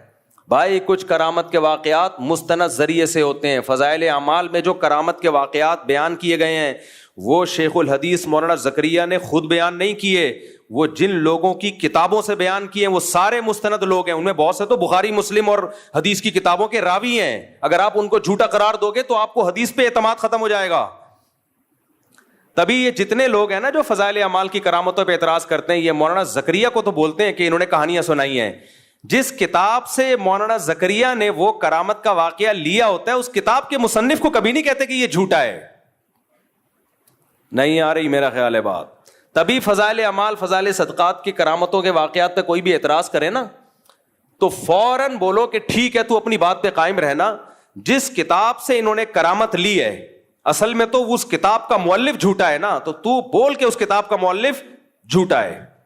پھر جب وہ بولے تو پھر آپ بتاؤ کہ اس کتاب کا مؤلف کیا تھا, اس کی حیثیت محدثین کی نظر میں کیا تھی. تبھی یہ جتنے لوگ ہیں یہ بس امت میں تفرقہ پھیلاتے ہیں. تو اعتدال کی راہ کیا ہے؟ نہ تو ہر بزرگ کی کرامت کو مانا جائے, یہ ٹاپک سے میں ہٹ گیا, دوبارہ اصل ٹاپک پہ آ رہا ہوں. نہ تو ہر بزرگ کی کرامت کو مانا جائے گا, ایک بات. مستند ذریعے سے جو کرامت ہوگی اس کو مانا جائے گا. دوسری بات, کرامت کا مطلب کیا ہے؟ اختیارات کسی کے پاس نہیں ہے. کبھی کبھار اللہ کسی کی فضیلت کو بیان کرنے کے لیے, جیسے سلیمان علیہ السلام کے دربار میں کوئی بزرگ تھے, اللہ والے ہوں گے, کوئی جانتا نہیں تھا ان کو, اللہ نے ان کی بزرگی کو ظاہر کرنے کے لیے ان کے ہاتھ پہ کرامت ظاہر کر دی کہ دیکھو یہ بھی میرے نیک بندے ہیں. تو کبھی اللہ ایسا کر دیتا ہے, لیکن اس کا یہ مطلب نہیں ہے کہ اب ہم اس کو پکارنا شروع کر دیں. اختیارات کس کے ہاتھ میں ہیں؟ اللہ کے ہاتھ میں. اختیارات اللہ کے ہاتھ میں تھے, پھر اس نے موسیٰ کی لاٹھی سے, موسیٰ علیہ السلام کی لاٹھی سے سمندر کے 2 ٹکڑے کر دیے. کیے کس نے؟ اللہ نے. تو سمندر کے 2 ٹکڑے کروانے ہو تو کس کو پکارا جائے گا؟ اللہ کو. پھر اللہ کی مرضی بھائی. تو اللہ 2 طرح سے مدد کرتا ہے, ایک اسباب سے ہٹ کے, جیسے موسیٰ علیہ السلام کی مدد کی, کوئی سبب نہیں ہے, سمندر کو 2 ٹکڑے میں ڈیوائڈ کر دیا, چلو بھائی چلو یہاں سے جاؤ. جب فرعون آیا دوبارہ ملا دیا اللہ نے. اس طرح سے بھی اللہ مدد کرتا ہے. اور ایک یہ کبھی کبھار ہوتا ہے, یہ اللہ کی عادت بولو نہیں ہے. عادت اللہ کی اسباب پیدا کرے گا. اللہ کی عادت کیا ہے؟ مثال کے طور پر آپ کمارے چھڑے چھاٹ اللہ سے دعا مانگ رہے ہو میں بھی صاحب اولاد بن جاؤں, تو ایسا نہیں ہوگا آپ کو حمل ٹھہر جائے اور بچہ پیدا ہو جائے. نا. یا کوئی لڑکی دعا مانگ رہی ہے اللہ بغیر شوہر کے اولاد دے دے, اولاد دے دے. کوئی آ کے مولوی صاحب کہیں گے تیرا دماغ خراب ہے, شوہر کے بغیر اولاد نہیں ملتی. ہو کیا معاذ اللہ نقل کفر کہ حضرت مریم کو بھی تو بغیر شوہر کے مل گئی تھی. بھائی وہ ونس اپون اے ٹائم. کبھی اللہ ایسا کرتا ہے کہ اسباب کے بغیر مدد کر لیتا, ونس اپون اے ٹائم, ورنہ ایسا نہیں ہوتا. معجزے کرامات بہت کم ہوتے ہیں اور ان پر شرعی حکم کا مدار نہیں ہوتا. خوب سمجھ لو, شریعت جو ہمیں فیصلے کرنے کا حکم دیتی ہے وہ معجزوں اور کرامتوں کو دیکھ کے نہیں بلکہ گراؤنڈ ریئلٹی کو سامنے رکھ کے فیصلے کرنے کا حکم دیتی ہے. معجزے کرامت صرف اللہ اپنی قدرت بیان کرنے کے لیے کہ میں یہ بھی کر سکتا ہوں, اس کے زیادہ اس کی حیثیت نہیں ہے. مثال کے طور پر آپ فرار ہوئے, کسی ملک میں جنگ چھڑ گئی, آپ بھی مظلومن فرار ہوئے وہاں سے, اور آپ نے وہ والا راستہ اختیار کیا جہاں سمندر ہے. اب کوئی کہہ رہا ہے وہاں سمندر ہے, پاگل کہاں جائے گا, آگے نہیں ہے, ادھر سے انڈا موڑ سے لیفٹ سائڈ پہ مڑ جا, ادھر سے ہوتا ہوا گلشن اقبال سے ہوتا ہوا ٹھٹھا کی طرف نکل جا. وہ کہہ رہا ہے نہیں, میں کہاں جاؤں گا, سینڈ سپٹ اور ہاکس بے کی طرف جاؤں گا. کسی نے کہا وہاں آگے راستہ بند ہو رہا ہے. کہے گا تجھے اللہ کی قدرت پہ یقین نہیں ہے, موسیٰ علیہ السلام بھی تو اسی ٹریک پہ چلے تھے, آگے راستہ بند تھا, اس خدا نے اپنی قدرت دکھائی اور سمندر کو 2 حصوں میں تقسیم کر دیا. تو میں جب وہاں جاؤں گا آگے اللہ اپنی قدرت سے کشتیاں بھیج دے گا, اللہ اپنی قدرت سے سمندر کو پھاڑ دے گا. تو ہم کہیں گے تیرا دماغ ہو گیا ہے خراب, نہیں آئی میرا خیال ہے بات. ہم کیا کہیں گے, تیری کھوپڑی ہو گئی ہے آؤٹ. ہم کہیں گے بھائی موسیٰ علیہ السلام جان کر اس راستے پہ نہیں چلے تھے, بھول گئے تھے راستہ, چلے تو وہ اس ٹریک پہ تھے جو خشکی کا راستہ جاتا ہے, وہ راستہ ہی بھول گئے, بس اللہ نے اپنی قدرت دکھانی تھی. کہ نہیں تم اللہ کی قدرت کے منکر ہو, کیا اللہ سمندر کو 2 حصوں میں تقسیم نہیں کر سکتا؟ بھائی کر تو سکتا ہے, تو اللہ کرے گا, کر تو سکتا ہے, لیکن تجھے یہ کس نے کہا کہ کرے گا؟ ایک دفعہ مجھے یاد ہے کوئی مجھے مشورہ دے رہا تھا,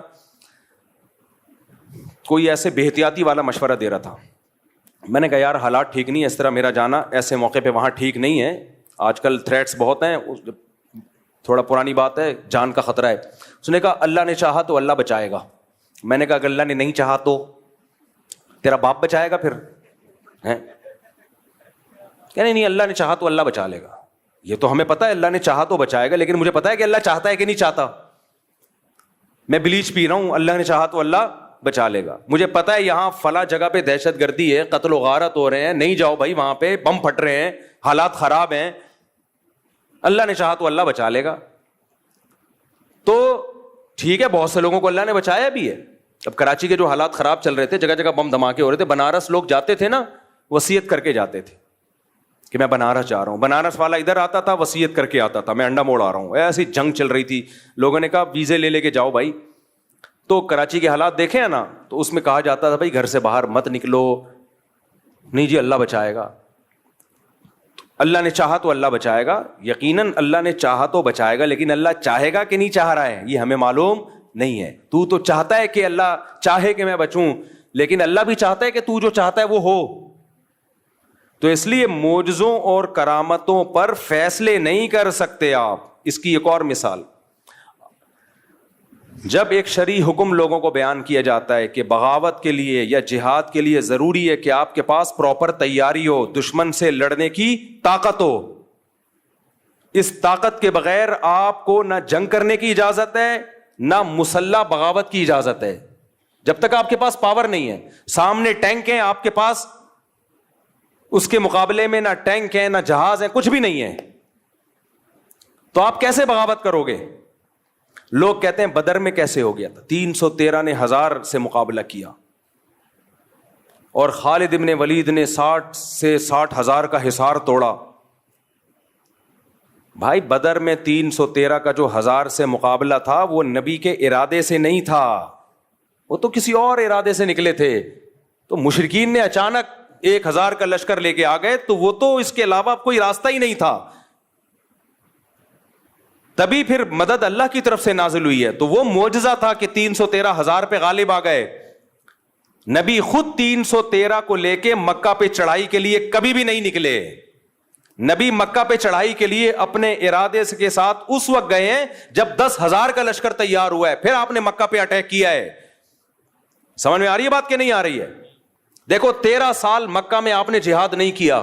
کچھ لوگ کہتے ہیں ایمان نہیں بنا تھا, نا اس وقت کا جو ایمان تھا وہ بعد میں اس لیول کا ایمان تو کبھی بن ہی نہیں سکتا, کیونکہ قرآن کہہ رہے جو ہجرت سے پہلے ایمان لے آئے نا ان کا ایمان سب سے تگڑا ہے. بلال حبشی کا ایمان رضی اللہ عنہ, ابو بکر کا ایمان, عمر بن خطاب کا ایمان, سیدنا علی کا ایمان, سیدنا عثمان کا ایمان, سیدنا عبداللہ بن مسعود کا ایمان. یہ وہ لوگ تھے جب اسلام انتہائی کمزور تھا, ایسے پاورفل ایمان والے لوگ تھے یہ. اس وقت منافق کا تصور ہی نہیں تھا, لیکن آپ نے جہاد کیا اس 13 سال میں؟ بولو صبر صبر صبر صبر کی تلقین. اتنا ظلم ہوا ہے. خباب ابن ارت رضی اللہ تعالیٰ عنہ نبی کے پاس آئے کہ مجھے میرا مالک جو ہے آگ کے انگاروں پہ لٹاتا ہے اور اتنے بڑے بڑے کھڈے پڑ گئے تھے کمر میں. یا رسول اللہ الا تستنصر لنا, آپ اللہ سے ہمارے لیے مدد کی دعا کیوں نہیں کرتے؟ تو خباب ابن ارت یہ بھی تو کہہ سکتے تھے یا رسول اللہ آپ تلوار اٹھائیں ہم جہاد کرتے ہیں, یا نبی کہتے تلوار اٹھاؤ ہم کیا کرتے ہیں جہاد. نہیں کیا. آپ نے فرمایا صبر کرو, ایک دن آنے والا ہے کہ ایک عورت زیور سے آراستہ ہو کے صنعاء تک چلے گی, اتنا لمبا راستہ طے کرے گی, کوئی اسے خوف نہیں ہوگا, ایسا امن دنیا میں قائم ہونے والا ہے. لیکن تستعجلون, تم جلدی کر رہے ہو. تو کیوں تلوار نہیں اٹھائی؟ اس لیے کہ بہت تھوڑے تھے اور کافر بہت زیادہ پاور میں تھے. گراؤنڈ ریئلٹی اور اسباب کو سب سے زیادہ فوکس اسلام کرتا ہے. تبھی تو مسلمان دنیا میں مار کھا رہے ہیں, بیٹھے ہوئے پھینک رہے ہوں گے, بس باتیں کر رہے ہوں گے, کسی بھی چیز کا کوئی سبب اختیار نہیں کرتے. نہ صحت کا سبب, بے موقع توکل. تو نبی نے مکہ میں 13 سال صبر کیا ہے کیونکہ طاقت بولو نہیں تھی. اتنے سے لوگ نہیں لڑ سکتے بھائی, اتنوں سے. حضرت بلال کے سینے پہ پتھر رکھے جا رہے ہیں, وہ پتھر نہیں ہٹا سکتے, اور ایسی قوم کو حکم دیا جائے کہ تم ان کے خلاف کیا کرو, لڑائی شروع کر دو. وہاں اتنا کر سکتے تھے کہ جان بچا کے مکہ سے نکل جائیں. جان بچا کے کیا کریں؟ یہ نکلنا بڑا مشکل تھا, مکہ والے نکلنے نہیں دے رہے تھے. اس کے لیے آپ صلی اللہ علیہ وسلم نے پلاننگ کی ہے.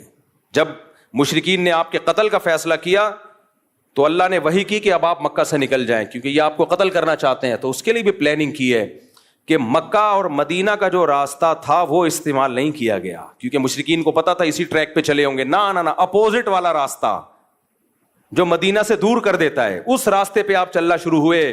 تو آپ تو معجزہ اور کرامت, آپ کے ہاتھ پہ تو معجزے ظاہر ہوتے تھے. آپ کہتے بھائی چلو نکلو یار, بچانے والا کون ہے؟ اللہ ہے بھائی. جس اللہ نے موسیٰ کو بچا لیا سمندر کے 2 ٹکڑے کر کے, وہ مجھے کیوں نہیں بچائے گا؟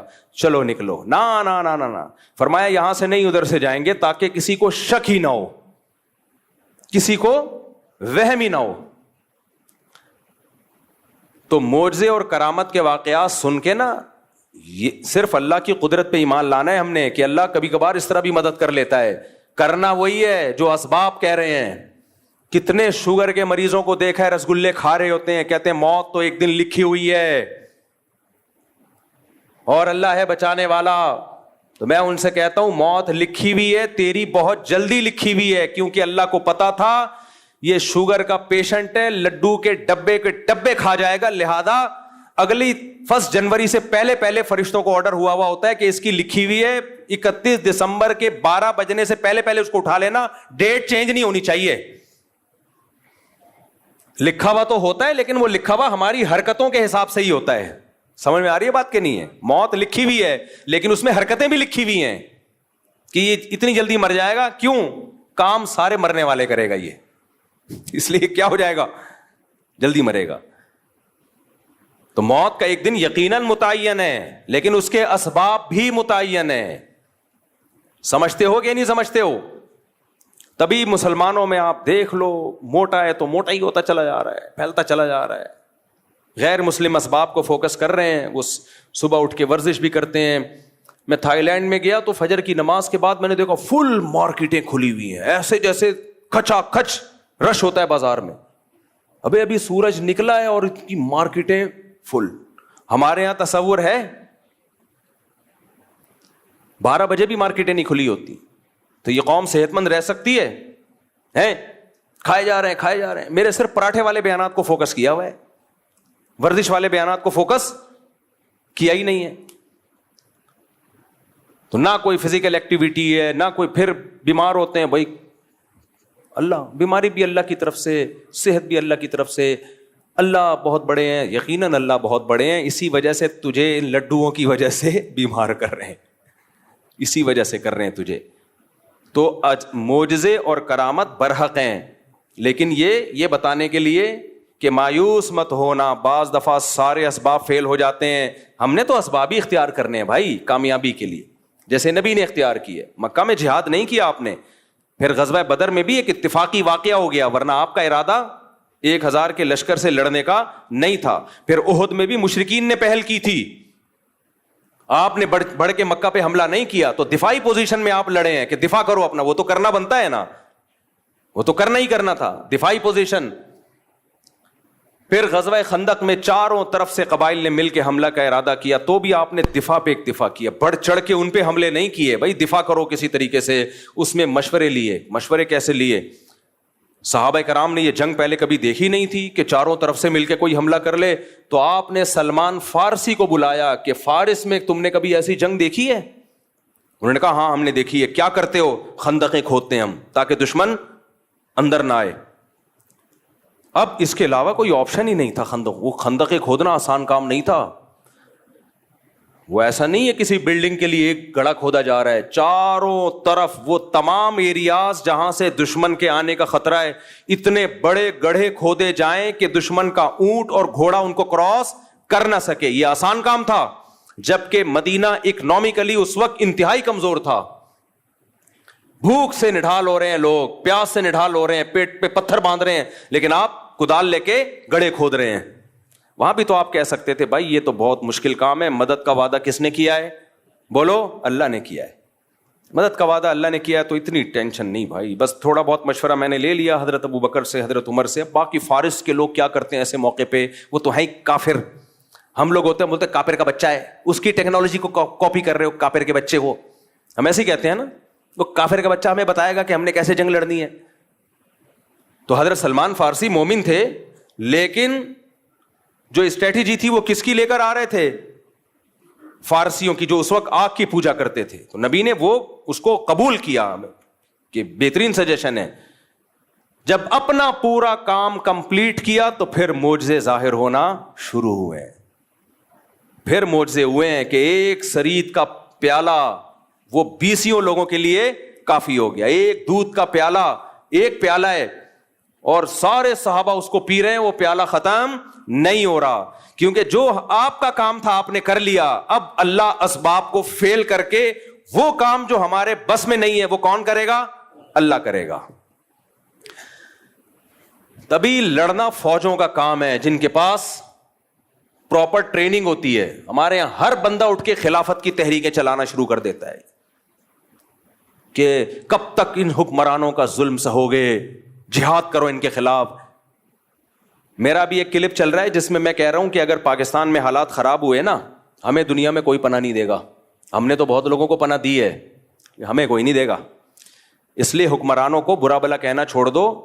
اور آگے میں نے وضاحت کی ہے، برا بلا کہنے کا مطلب مسلح بغاوت، جائز تنقید کرو، یہ میں نے کہا ہے. لیکن میرا کلپ لوگ ادھورا چلا رہے ہیں.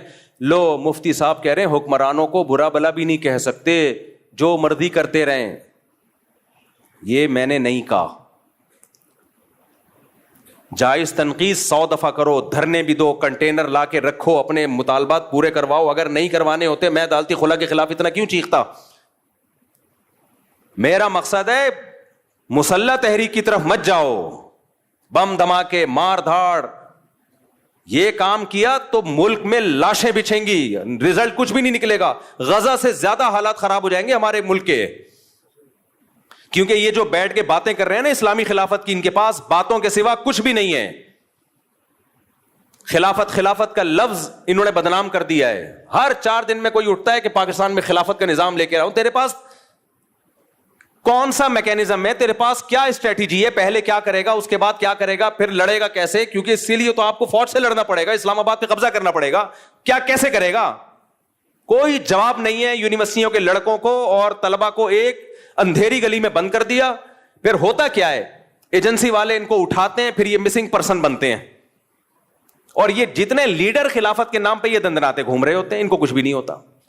ایجنسیاں ان کو کچھ نہیں کہتی. ایجنسیاں کہتی ہیں ان کی دعوت پہ جتنے لوگ آ رہے ہیں نا ان کو کھڈے لین لگاتے جاؤ، ان کی چمڑیاں ادھیڑی جاتی ہیں. کوئی پوچھنے والا تو ایسے جتنے بھی اسکالرز ہیں نا یونیورسٹیوں میں آج کل، یہ بہت اس طرح کے اسکالرز آ رہے ہیں کہ دیکھو یہ مولوی نظام کے خلاف نہیں کھڑے ہوتے. نظام کے خلاف کھڑے ہونے کا مطلب کیا ہے؟ مطلب پہلے واضح کرو، کیا مطلب کھڑے ہونے کا مطلب؟ اگر تم یہ کہہ رہے ہو توپیں گنے لے کے نکل جائیں، یہ نظام کے خلاف ہم نہیں کھڑے ہوں گے بھائی. اس سے نقصان ہوگا, ملک میں انارکی پھیلے گی, ملک کے ٹکڑے ہوں گے اور غیر مسلم طاقتوں کے ہاتھ میں یہ کنٹری چلا جائے گا, اس سے بدتر حالات ہو جائیں گے. اور اگر نظام کے خلاف کا مطلب ہی کہ احتجاج کرو, میڈیا پہ دھرنے دے کے 100 دفعہ کرو, کس نے منع کیا بھائی؟ کس نے منع کیا ہے؟ بنگلہ دیش والوں نے کیا نا احتجاج, کامیاب ہوئے وہ, تو کس نے منع کیا آپ کو احتجاج کرنے؟ یہاں تو بات خلافت سے شروع ہو رہی ہے, اور خلیفہ کون ہوگا آج تک نہیں ڈیفائن کر پائے یہ لوگ. وہ خلیفہ ہوتا ہے وہ بیچارہ اس قابل ہی نہیں ہوتا کہ اس کو کوئی عورت اپنا شوہر بنا لے, اور وہ ملک کا خلیفہ بننے نکلا ہوتا ہے. یہ یونیورسٹیوں میں بہت ہو رہا ہے آج کل, جائیں گے کچھ ٹھش پش انگلش ماری, اور پھر مولویوں کو برا بلا کہا کہ مولوی تو یہ کر رہے ہیں, مولوی تو تقریریں کر رہے ہیں, تو تصوف میں لگے ہوئے ہیں, تزکیہ میں لگے ہوئے ہیں, نظام کی تبدیلی. اور نظام کی تبدیلی کا مطلب پتہ ہے کیا ہوتا ہے ان کا؟ بغاوت. اب تو واضح لفظوں میں کہنا چھوڑ دیا, کیونکہ کچھ لوگوں کو ایجنسی نے اٹھا کے ان کے اگلے پچھلے گناہ معاف کیے پھر چھوڑ دیا, تو وہ بغاوت کا لفظ یوز نہیں کر رہے. اندر ان کے وہی جذبات ہیں, خلافت, نظام تبدیلی. ابے کیا مطلب نظام کی تبدیلی؟ ہمارے پاس ایک سوٹیبل پیکج ہے نظام کی تبدیلی کا. وہ پیکج کیا ہے بھائی؟ یونیورسٹیاں بناؤ, اسکول بناؤ, تعلیم کو فوکس کرو, تاکہ آپ کی چھت کے نیچے جب کوئی بندہ پڑھ کے فوج میں جائے گا, جب کوئی بیوروکریسی میں جائے گا, جب کوئی عدلیہ میں جائے گا, ماحول آپ اس کو دینی ماحول دو گے تو وہاں جا کے فیصلے بھی کیسے کرے گا؟ اچھے. اور اگر آپ ان شعبوں میں نہیں گئے تو پھر یہ تمام اہم ترین شعبے آپ نے اسلام دشمنوں کے لیے چھوڑ دیے ہیں. پھر فوج میں بھی اسلام دشمن لوگ جائیں گے, عدلیہ میں بھی اسلام دشمن لوگ جائیں گے, بیوروکریسی میں بھی اسلام دشمن لوگ جائیں گے, پھر فیصلے آپ کے خلاف ہوں گے اور آپ دھرنے دیتے رہو گے. یہ ایک سوٹیبل طریقہ ہے نظام کی تبدیلی کا. یہ طریقہ نہیں ہے کہ آپ اٹھے اور دھڑم کر کے آپ نے اتنے بندے وہاں مار دیے, اتنے بندے وہاں مار دیے. اس سے کچھ بھی حاصل ہونے والا نہیں ہے, اور اگر حاصل ہوا تو آپ کو نہیں ہوگا, ان طاقتوں کو ہوگا جو آپ کو فیور کر رہی ہیں. سمجھ میں آ رہی ہے بات کہ نہیں آ رہی ہے؟ ان طاقتوں کو فائدہ ہوگا اس سے. اور ویسے بھی میں بار بار کہہ رہا ہوں, پاکستان میں حالات خراب ہوئے نا, مجھے اور آپ کو کوئی پڑوسی ملک ٹھکانہ نہیں دے گا. ہم نے ٹھکانہ دیا, وہ نہیں دیں گے ہمیں. لوگ کہتے ہیں ڈالر لے کے ٹھکانہ دیا تھا, تو آپ بھی تو ڈالر لے کے ہی ہمیں بھگا رہے ہو وہاں سے. اور ہم نے کتنے افغانی یہاں پہ جو ہمارے بھائی ہیں, کیا ڈالر لے کے ہم نے ان کو یہاں ٹھکانہ دیا ہے؟ کس نے ڈالر لیے بھائی؟ آج بھی گھوم رہے ہیں, اور ہمیں خوشی ہے. 0 سے کروڑ پتی بن گئے, ان کی جائیدادیں ہیں, پراپرٹیاں ہیں, 100 دفعہ ہمیں خوشی ہوتی ہے اس سے. مسلمان ہیں. ضیاء الحق کی تقریر آپ سنے جا کے, جب یہ افغان جہاد شروع ہوا تھا, اس نے کہا تھا, اس کے الفاظ مجھے پورے الفاظ یاد نہیں, اس نے کہا تھا افغانوں کے لیے ہمارا ملک کھلا ہوا ہے, آئے یہاں پہ دھڑا دھڑ آئے. آپ نے اس سارے احسانات کو 2 منٹ میں دھجیاں اڑا دی کہ تم نے تو ڈالر کے لیے کیا تھا. تو ہمیں کوئی بھی نہیں رکھے گا. اور معلومات جب تک آتھینٹک معلومات نہ ہو نا, تبصرہ مت کیا کرو. آتھینٹک معلومات یہی ہیں کہ تمہیں کوئی بھی نہیں رکھے گا. صحیح ہے, اس ذہن میں رکھ. نہ پڑوسی رکھیں گے, چاہے وہ اسلامی حکومت ہے, ہم سے اچھے ہوں گے, 100 دفعہ اچھے ہوں گے, ان کی بڑی قربانیاں ہیں, 100 دفعہ قربانیاں ہیں, ان کے شہیدوں کے خون سے خوشبوئیں آئی ہیں, 100 دفعہ آئی ہیں, لیکن مجھے اور آپ کو نہیں رکھے گا کوئی بھی. یہ ذہن میں رکھنا. اور صرف یہ نہیں کہ رکھیں گے نہیں, لتر مار کے باہر نکالیں گے, لتر مار کے بولیں گے دفع ہو یہاں سے. عزت سے بھی نہیں نکالیں گے, لتر مار کے نکالیں گے. ویسے ہی ملاقات کے سلسلے میں چلے گئے تو ٹھیک ہے, رہنے کے لیے گئے, لتر مار کے نکالیں گے, لتر مار کے. یقین نہیں آتا, جاؤ, چلے جاؤ. سمجھتے ہو؟ باقی ان کی قربانیوں کا کوئی انکار نہیں ہے, جو اسلام نافذ کیا اس کا کوئی انکار نہیں ہے, 100 دفعہ. اور سب ہمارے بھائی ہیں بھائی, کسی سے نفرت پھیلانا مقصد نہیں ہے. جتنے پڑوسی ملک ہیں ہم ان سے ہم تو انڈیا سے دوستی کے قائل ہیں, جو خالصتاً کافر ملک ہے. بس صرف اتنی نالج دینا مقصد ہے کہ تمہیں کوئی رکھے گا نہیں.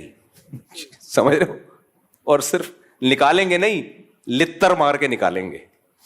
اس پہ لوگ اعتراض کر رہے ہیں میرے بیانات پہ. میں تو جو گراؤنڈ ریئلٹی وہ بیان کر رہا ہوں, باقی تو ہم تو دوستی کے قائل ہیں بھائی.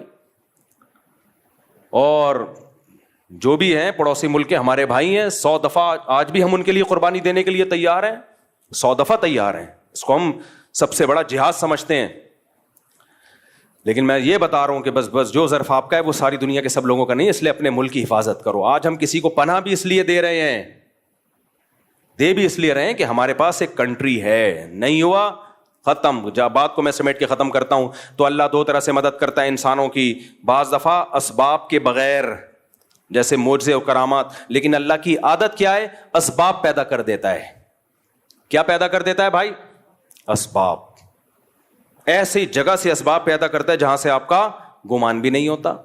تو پھر ملحد کہتا ہے یار یہ تو سبب سے ہو رہا ہے نا, یہ تو سبب سے ہو رہا ہے, یہ تو سبب سے ہو رہا ہے, یہ تو اللہ کہاں کر رہا ہے؟ بھائی وہ سبب پیدا کس نے کیا ہے؟ اللہ نے کیا ہے. وہ سبب پیدا کرنے والا کون ہے؟ اسلام جو دنیا میں آیا, غالب آئے, وہ بھی تو اسباب سے آیا نا. وہ اسباب پیدا کس نے کیے؟ اللہ نے کیا. ایسی جگہ سے اللہ اسباب پیدا کرتے ہیں جہاں سے آپ کا گمان بھی نہیں ہوتا. اور بعض دفعہ اسباب فیل کون کرتا ہے؟ اللہ. آپ سمجھتے ہو بہت دولت آ گئی, بہت کچھ ہو گیا, آپ اللہ کو بھلا دیتے ہو. اللہ آپ سے دولت چھین لیتا ہے. چھینتا کیسے ہے؟ سبب پیدا کر دیتا. کوئی ایسی بیماری لگا دی, ساری دولت اس بیماری میں خرچ, جائیدادیں تقسیم ہونا, جائیدادیں بکنا شروع. ایسے لوگ ہم نے دیکھے ہیں, ایک بیماری ہوئی, علاج میں زیرو ہو گئے بالکل. کروڑوں کروڑوں روپے جو انہوں نے کمائے تھے ختم, بھیک مانگنے پہ آ گئے. حضرت حکیم اختر صاحب رحمہ اللہ تعالیٰ ایک واقعہ بیان کیا کرتے تھے. ابھی بھی ان کا بیان انٹرنیٹ پہ پڑا ہوا ہے کہ گلشن اقبال میں ایک سیٹھ صاحب رہا کرتے تھے, ہر وقت مولویوں کی برائی, مولوی ایسے مولوی ایسے. کچھ لوگوں کو پتہ نہیں, کوئی اللہ معاف فرمائے, کوئی بچپن میں کچھ الٹے سیدھے واقعات شاید ہو جاتے ہیں ان کے ساتھ کسی 2 نمبر مولوی کے, تو وہ ہر مولوی کو برا سمجھتے ہیں. بھائی ہر مولوی برا نہیں ہوتا یار. تو ان کو ٹھڑک ہو جاتی ہے, کوئی مولوی ایسے مولوی ایسے مولوی ایسے. ایک صاحب مجھے ملتا ہی مولوی ایسے مولوی ایسے مولوی ایسے مولوی 2 نمبر. میں نے کہا کیا ہو گیا بھائی؟ پھر انہیں واقعہ سنایا کہ بچپن میں جو ان کے ساتھ ہوا تھا, کوئی قاری صاحب تھے, کچھ غلط ہو گیا. تو میں نے کہا یار ایک نے غلط کر لیا آپ کے ساتھ, جو 100% اس قاری کو چھتر لگاؤ سالے کو. لیکن یہ تھوڑی کہ سارے قاری ایسے یار, سارے مولوی ایسے. ایک ونس اپون اے ٹائم آپ کے ساتھ ہو گیا, اور آپ کو بھی تو چاہیے تھا نا کہ تھوڑا سا اتنا. اس کی تو 100% غلطی ہے, لیکن آپ نے جو اندھا اعتماد کیا, وہ کہہ رہے میں تو بزرگ سمجھ کے گیا تھا اس کے پاس. تو بزرگ بھی بعض بڑے ڈینجرس قسم کے ہوتے ہیں. 2 قسمیں تو بزرگوں کی ہے نا, 2 نمبر اور 1 نمبر. تو بعض دفعہ ایسا ہو جاتا ہے جس کی وجہ سے پھر آدمی کہتا ہے. تو وہ حکیم اختر صاحب نے فرمایا کہ وہ ہر وقت مولوی ایسے, عالم ایسے, بزرگ ایسے, نہ نماز نہ روزہ نہ زکوٰۃ. اس کو معدے کا کینسر ہو گیا. کینسر جب ہوا ہے تو حالت خراب. ڈاکٹر نے کہہ دیا اتنے دن کے مہمان ہو. اب دبلا ہونا شروع ہو گیا, ہڈیاں وڈیاں جو بیچارے کینسروں کے. تو اس کو اللہ نے توبہ کی توفیق دے دی. اس کو اندازہ ہو گیا جو میری جو دبدباہٹ اور روب, اور سارے ڈاکٹر آج سائنس اپنی ترقی کی انتہا کو پہنچی ہوئی ہے, 1 کروڑ پتی آدمی کو زندگی نہیں دے سکتی. جوان بھی تھا. اس کو اندازہ ہو گیا بھائی یہ سب مادی اسباب کی 2 ٹکے کی حیثیت نہیں ہے, موت اپنی آنکھوں سے نظر آ رہی. حکیم اختر صاحب نے فرمایا کہ اس نے سارے علماء کو بلایا, سب سے معافیاں مانگی, بھائی مجھ سے غلطی ہوئی ہے, توبہ کی اور دنیا سے چلا گیا. یہ پرانے زمانے کے ملحد تھے, جب لتر پڑھتے تھے تو اللہ یاد آ جاتا تھا. آج کے ملحد اتنا ڈھیٹ ہے نا, صبح شام عذاب اپنی آنکھوں سے دیکھے, پسے ابو جہل کی طرح. کیا عبداللہ بن مسعود اس کی سینے پہ بیٹھے ہوئے ہیں گردن کاٹنے کے لیے؟ اس کو مان لینا چاہیے تھا نا, اسلام غالب آ گیا. دیکھو 313 کو اللہ نے 1000 پہ غالب کیا, لیکن وہ کیا کہتا ہے, نیچے سے گردن کاٹنا, مرنے کے بعد پتہ چلے کسی سردار کی گردن ہے. سمجھ رہے ہیں, مرنے کے بعد پتہ چلے. آج کے ملحد ایسے ہیں, ابو جہل جیسے. تو اس لیے میرے بھائی جو محبت اللہ کو دینی ہے, وہ محبت کیا ہے؟ پکارنا صرف اس کو ہے. تو کرسچینٹی سے بھائی جو ہمارا مذاق اڑا, ہم ہر مسیحی کو نہیں چھیڑتے, جو اسلام کا مذاق اڑا رہا ہے نا, مسلمانوں میں ٹالرنس نہیں ہے, برداشت نہیں ہے, یہ نہیں ہے, وہ نہیں ہے. بھائی مسلمان کا جرم تمہارے جرموں سے ہلکا ہے. تم نے ایک جرم ایسا کیا ہے نا, شرک کا, وہ ایک ترازو کے پلڑے میں جب لا کے رکھا جائے گا تو اللہ کہے گا مسلمان جیسا بھی ہے مانتا صرف مجھے تھا, اور تم جتنے بھی اچھے ہو میرے ساتھ عیسیٰ ابن مریم کو تم نے شریک کر لیا. تمہارا ایک جرم لاکھوں کلو کا ہے, صحیح ہے نا, اور مسلمانوں کے چھوٹے چھوٹے 20 جرم بھی اس جرم کا مقابلہ نہیں کر سکتے. اللہ ہمیں عمل کی توفیق عطا فرمائے. موضوع کچھ اور تھا, لیکن چلو جہاں بھی چلے گئے اچھی بات ہو گئی. یہ بہت سوال پوچھا جاتا ہے جو ڈیوٹی پوری نہیں کر رہے ان کی تنخواہ جائز ہے یا نہیں. اسی سے ملتا جلتا سوال. کچھ امام نمازیں پوری نہیں پڑھاتے, تنخواہ پوری لیتے ہیں, تو ان کے لیے تنخواہ حلال ہے یا حرام ہے. کچھ مدرسے کے اساتذہ چھٹیاں کرتے ہیں تو ان کے لیے تنخواہ پوری لیتے ہیں, حلال ہے حرام ہے. دیکھو تنخواہ کا تعلق اس سے ہے کہ جس ادارے میں آپ ہیں اس سے آپ کا ایگریمنٹ کیا ہوا ہے. بعض دفعہ ایگریمنٹ ہوتا ہے کام کا، جیسے امام کا ایگریمنٹ ہوا ہے کہ نمازیں میرے ذمے ہیں، میں خود پڑھاؤں یا اپنا کوئی نائب رکھوں، ایگریمنٹ ہی یہی ہوا ہے. بعض دفعہ ایگریمنٹ ہوتے نہیں آپ ہی کو پڑھانی پڑے گی. تو ایسی صورت میں جب ایگریمنٹ یہ ہو کہ نمازیں پوری آپ نے ہی پڑھانی ہے، تو پھر جتنی نمازوں کا امام صاحب بغیر عذر کے ناغہ کریں گے اتنی تنخواہ کاٹی جائے، ان کے اتنے پیسے کاٹے جائیں ان کی تنخواہوں سے، وہ پھر باقی تنخواہ حلال نہیں ہوگی.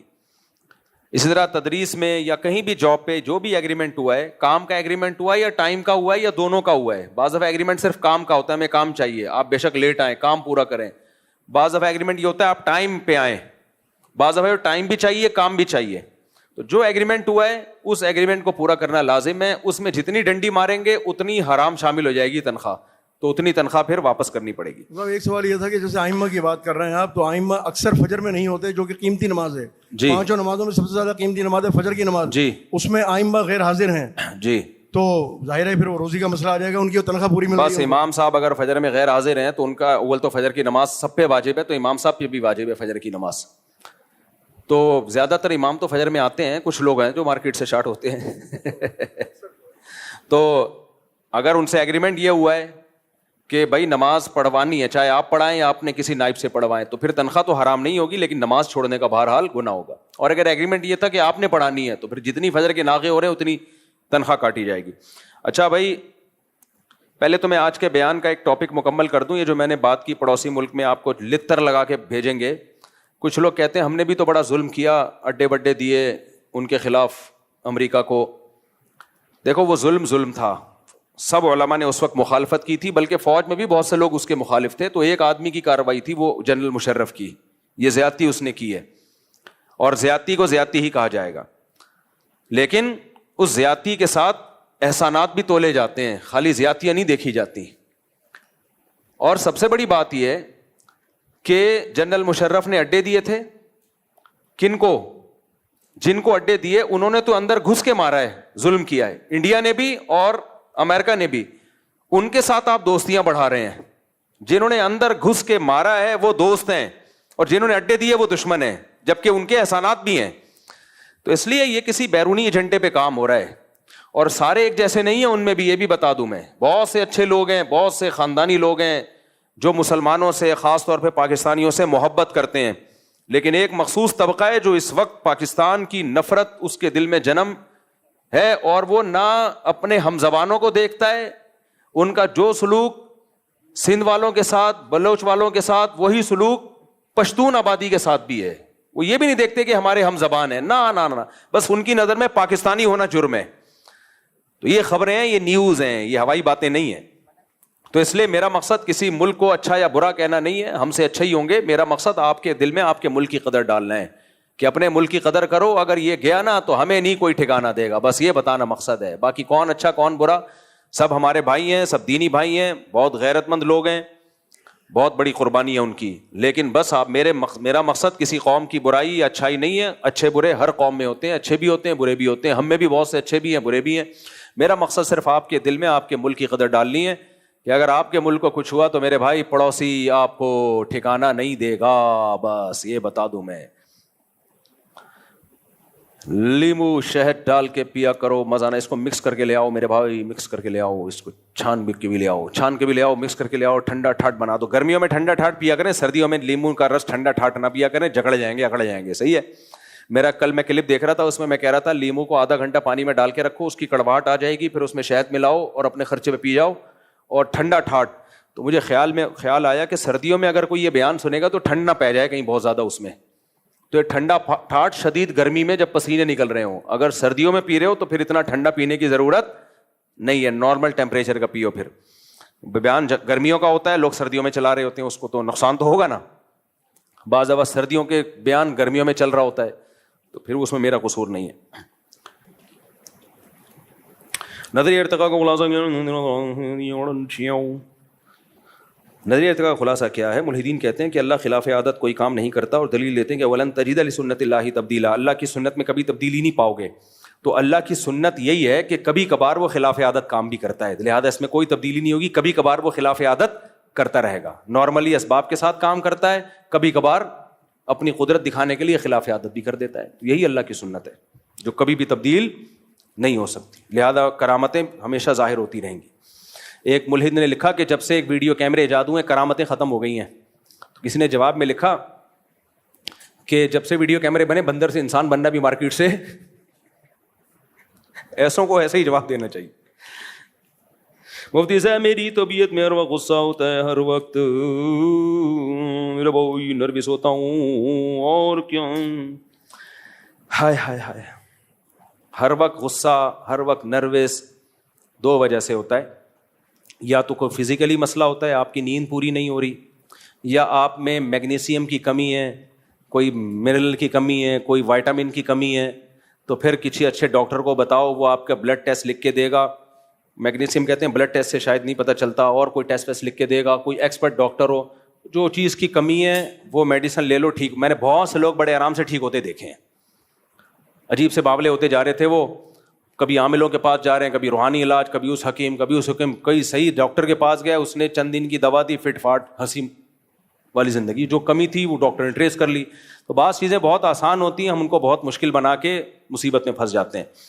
ہمارا ایک جاننے والا لڑکا ڈپریشن میں گیا, پتہ نہیں مردے وردے اس کو نظر آنے لگے, کیا ہو گیا, پاگلوں والی حرکتیں کر رہا ہے, اٹھ پٹانگ. تو وہی عاملوں کے چکر میں پڑنے سے بہتر اس کے ابا نے سمجھداری کی, کسی ڈاکٹر کو دکھایا, اس نے کوئی میڈیسن دی ہے, 2 ہفتے کھائی ہے, انسان کا بچہ بن گیا. دماغ کے کیمیکل آگے پیچھے ہوئے تو انہوں نے سیٹ کر دیے. تو کچھ چیزیں بہت آسان ہوتی ہیں, بلا وجہ اس پہ کو نہیں جا رہے ہوتے. اور بعض دفعہ یہ مسئلہ ہوتا ہے دماغی, باڈی بالکل ٹھیک ہے لیکن کوئی ٹینشن لے کے آپ گھوم رہے ہو جو بتا نہیں پا رہے, جو بتا نہیں رہے. کسی سے عشق ہے, شرما رہے ہو بتاتے ہوئے ابا کو, وہ دل میں غم لے کے, یا دنیا کی محبت ہے, ہوس ہے. شاہد انور کے آپ نے اتنے بیانات سنے غریبوں کو گالیوں والے کہ اب آپ ڈپریشن میں, پیسہ تو آ نہیں رہا, اس کے سارے کورس خرید لیے, جتنا پیسہ تھا وہ سارا کورسوں میں, کورس خریدنے میں لگ گیا. پیسہ پھر بھی نہیں آیا, کیونکہ ہر ایک کو تھوڑی کورس سے پیسہ ملتا ہے یار. ایسا ہوتا تو سارے شاہد انور بنے ہوئے ہوتے. کیا خیال ہے؟ یہ اللہ کی عادت ہے, کچھ غریب رہیں گے, کچھ مالدار ہو جائیں گے. تو وہ ڈپریشن میں چلے گئے, تو بھائی وہ بیان سننا چھوڑ دو اس کا. اس سے موٹیویشن کے بجائے ڈپریشن, جن کو مل رہی ہے موٹیویشن وہ سنتے رہیں, جن کو نہیں مل رہی وہ ڈپریشن میں جا رہے ہیں, وہ کیا کریں؟ وہ ٹماٹر والوں کے پاس جا کے بیٹھا کریں گے, یار یہ دیکھو اس کی بھی زندگی ہے, کتنی خوشی زندگی. حدیث میں کیا آتا ہے, دولت میں اپنے سے کم والوں کو دیکھو. جب بھی ڈپریشن میں جاؤ تو کس کو دیکھو؟ اپنے سے کم والوں کو. یار یہ فٹ پاتھ پہ سوتے ہیں, ہمیں کم از کم گھر تو میسر ہے, تو اس سے نعمت کی قدر ہوگی اور وہ ڈپریشن دور ہو جائے گی. تو ڈپریشن کا سبب جب تک معلوم نہیں ہوگا اس کا علاج میں نہیں بتا سکتا. ویسے بھی میں ڈاکٹر نہیں ہوں, میں میرے لیے دعا. اور ڈپریشن کے مریضوں سے تو بہت دور بھاگتا ہوں, کیونکہ وہ ایسی ایسی باتیں کر رہے ہوتے ہیں مجھے شروع ہو جاتی ہے. تو میں کہتا ہوں میں کس سے علاج کراؤں بھائی, ایسی ایسی باتیں کر رہے ہوتے ہیں. ایک وہم کا مریض آ جائے جس کا وضو نہیں ہوتا, وہم کے مریض کا استنجا ہی نہیں ہوتا. وہم کے مریض مجھ سے پوچھتے ہیں, ہم بیت الخلاء سے جب ہاتھ صاف کرتے ہیں تو ہاتھ میں جو پانی لگا ہوتا ہے وہ تو ناپاک ہو گیا نا, جس نے, کیونکہ اس نے ناپاکی دور کی ہے. پھر کہتے ہیں جب ہم بیت الخلاء کا دروازہ یوں کھینچتے ہیں تو اس پہ کتنے لوگوں کے ہاتھ لگے اس ہینڈل پہ, تو پھر ہینڈل پہ ہاتھ کھینچا تو جراثیم بھی لگیں گے, اور تو وہ کونی سے کھول رہے ہوتے ہیں یوں کر کے. پھر کونی اب کہیں اور ٹچ نہ ہو جائے, دیوار پہ ٹچ ہو گئی, اس کو بہت, تو مجھے پھر خیالات وسوسے آنا شروع ہو جاتے ہیں. اس لیے وہم کے مریض کو میں کہتا ہوں بھائی تو ڈاکٹر کے پاس سیدھا چلا جا. ڈاکٹر اس کے پیسے لے, ڈاکٹر پاگل بھی ہو گیا نا تو پیسے تو لے رہا ہے نا. اور یہ بیچارے جو سائیکیٹرسٹ ہوتے ہیں نا, یہ خود تھوڑے دنوں کے بعد اپنا علاج کراتے ہیں, پتہ ہے آپ کو, کیونکہ سارا دن پاگلوں سے ملاقاتیں ہوتی ہیں ان کی, تو خود بھی تھوڑے سے کھسک جاتے ہیں. مجھے ایک ڈاکٹر نے بتایا, کہہ رہے ہم بھی کھسک جاتے تو پھر ہم اپنے سے کسی زیادہ سینئر کے پاس جاتے ہیں, سمجھ رہے ہو, وہ پھر ہماری سیٹنگ کو سیٹ کرتا ہے, تو وہ پتہ نہیں کس کے پاس جاتا ہوگا پھر. تو اس لیے بھائی میرے لیے دعا کریں مجھے کوئی اچھی سی نوکری مل جائے. دیکھو ڈپریشن کا سب سے آسان علاج ہے نیچرل لائف پہ آؤ. بیوی ہو, بچے ہوں, خوشیاں بھی ہوں, غم بھی ہوں, تھکاوٹ بھی ہو, آرام بھی ہو, سب کچھ چل رہا ہو بس. آپ کو پتا ہے ایک رپورٹ ہے کہ یورپ میں ہر 4 میں سے 1 بچہ ڈپریشن کا مریض ہوتا ہے, کیونکہ ان کی لائف نیچرل نہیں ہے. ساری خوشیاں ان بچوں کی جھولیوں میں ڈال دیں تو وہ نیچرل لائف تو نہیں رہی نا.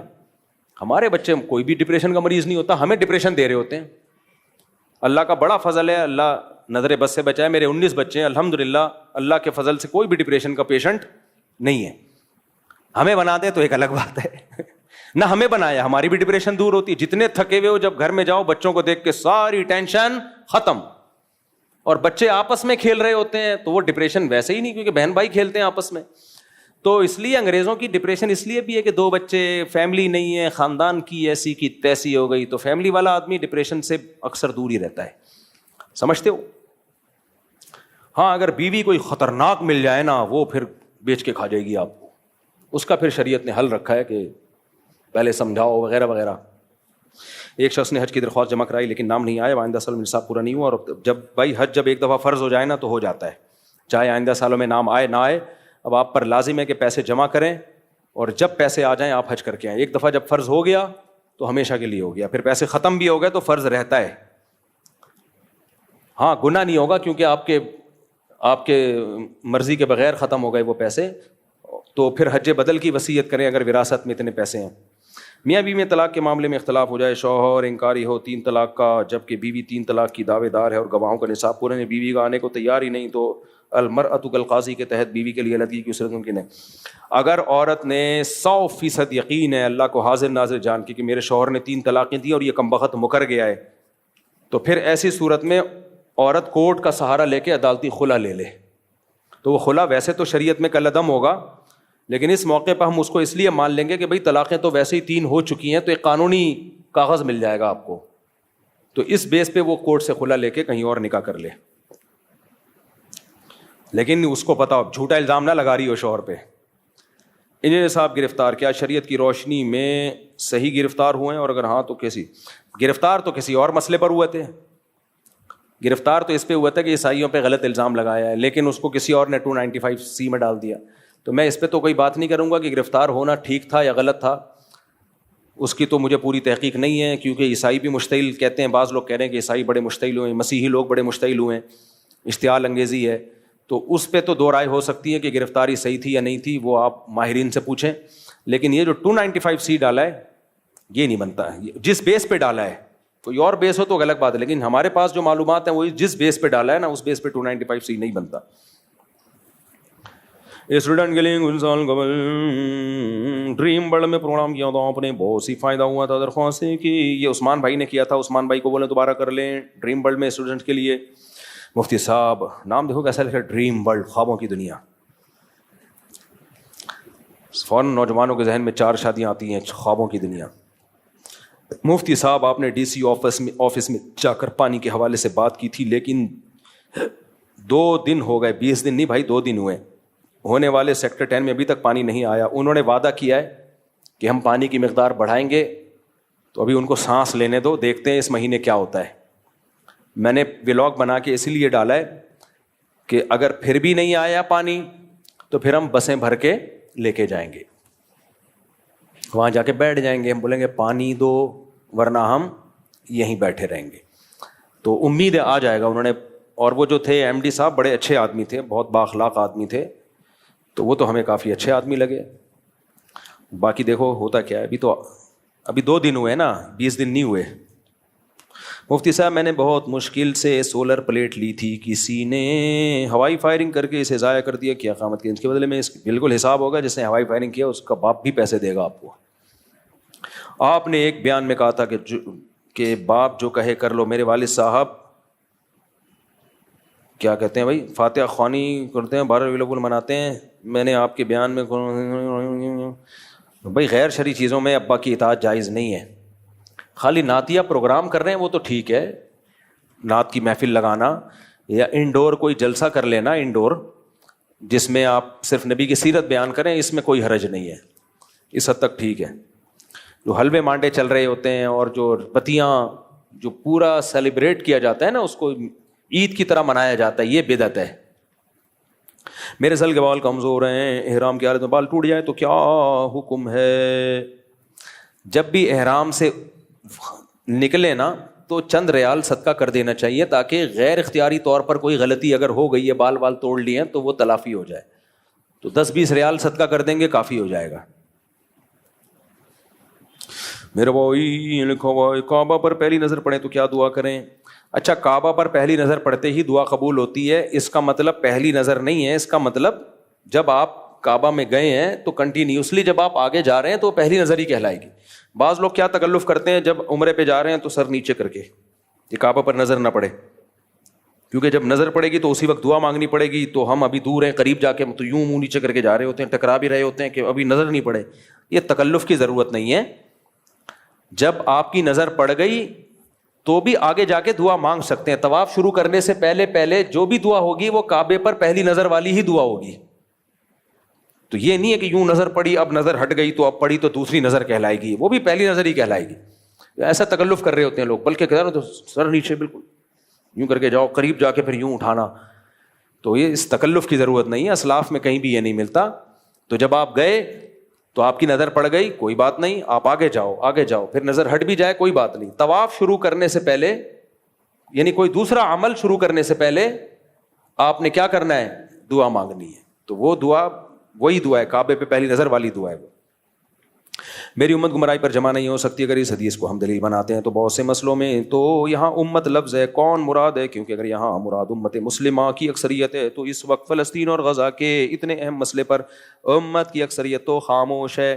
دیکھو نبی نے جو فرمایا میری امت گمراہی پہ جمع نہیں ہو سکتی, اس کا مطلب ہے نظریاتی طور پہ, نظریاتی طور پر. یہ فلسطین کا مسئلہ ہے, اس میں تو امت اکثریت فلسطینیوں کو مظلوم سمجھتی ہے, تو یہ گمراہی کہاں ہے؟ باقی مدد کریں کیسے, یہ سوال پیدا ہوتا ہے.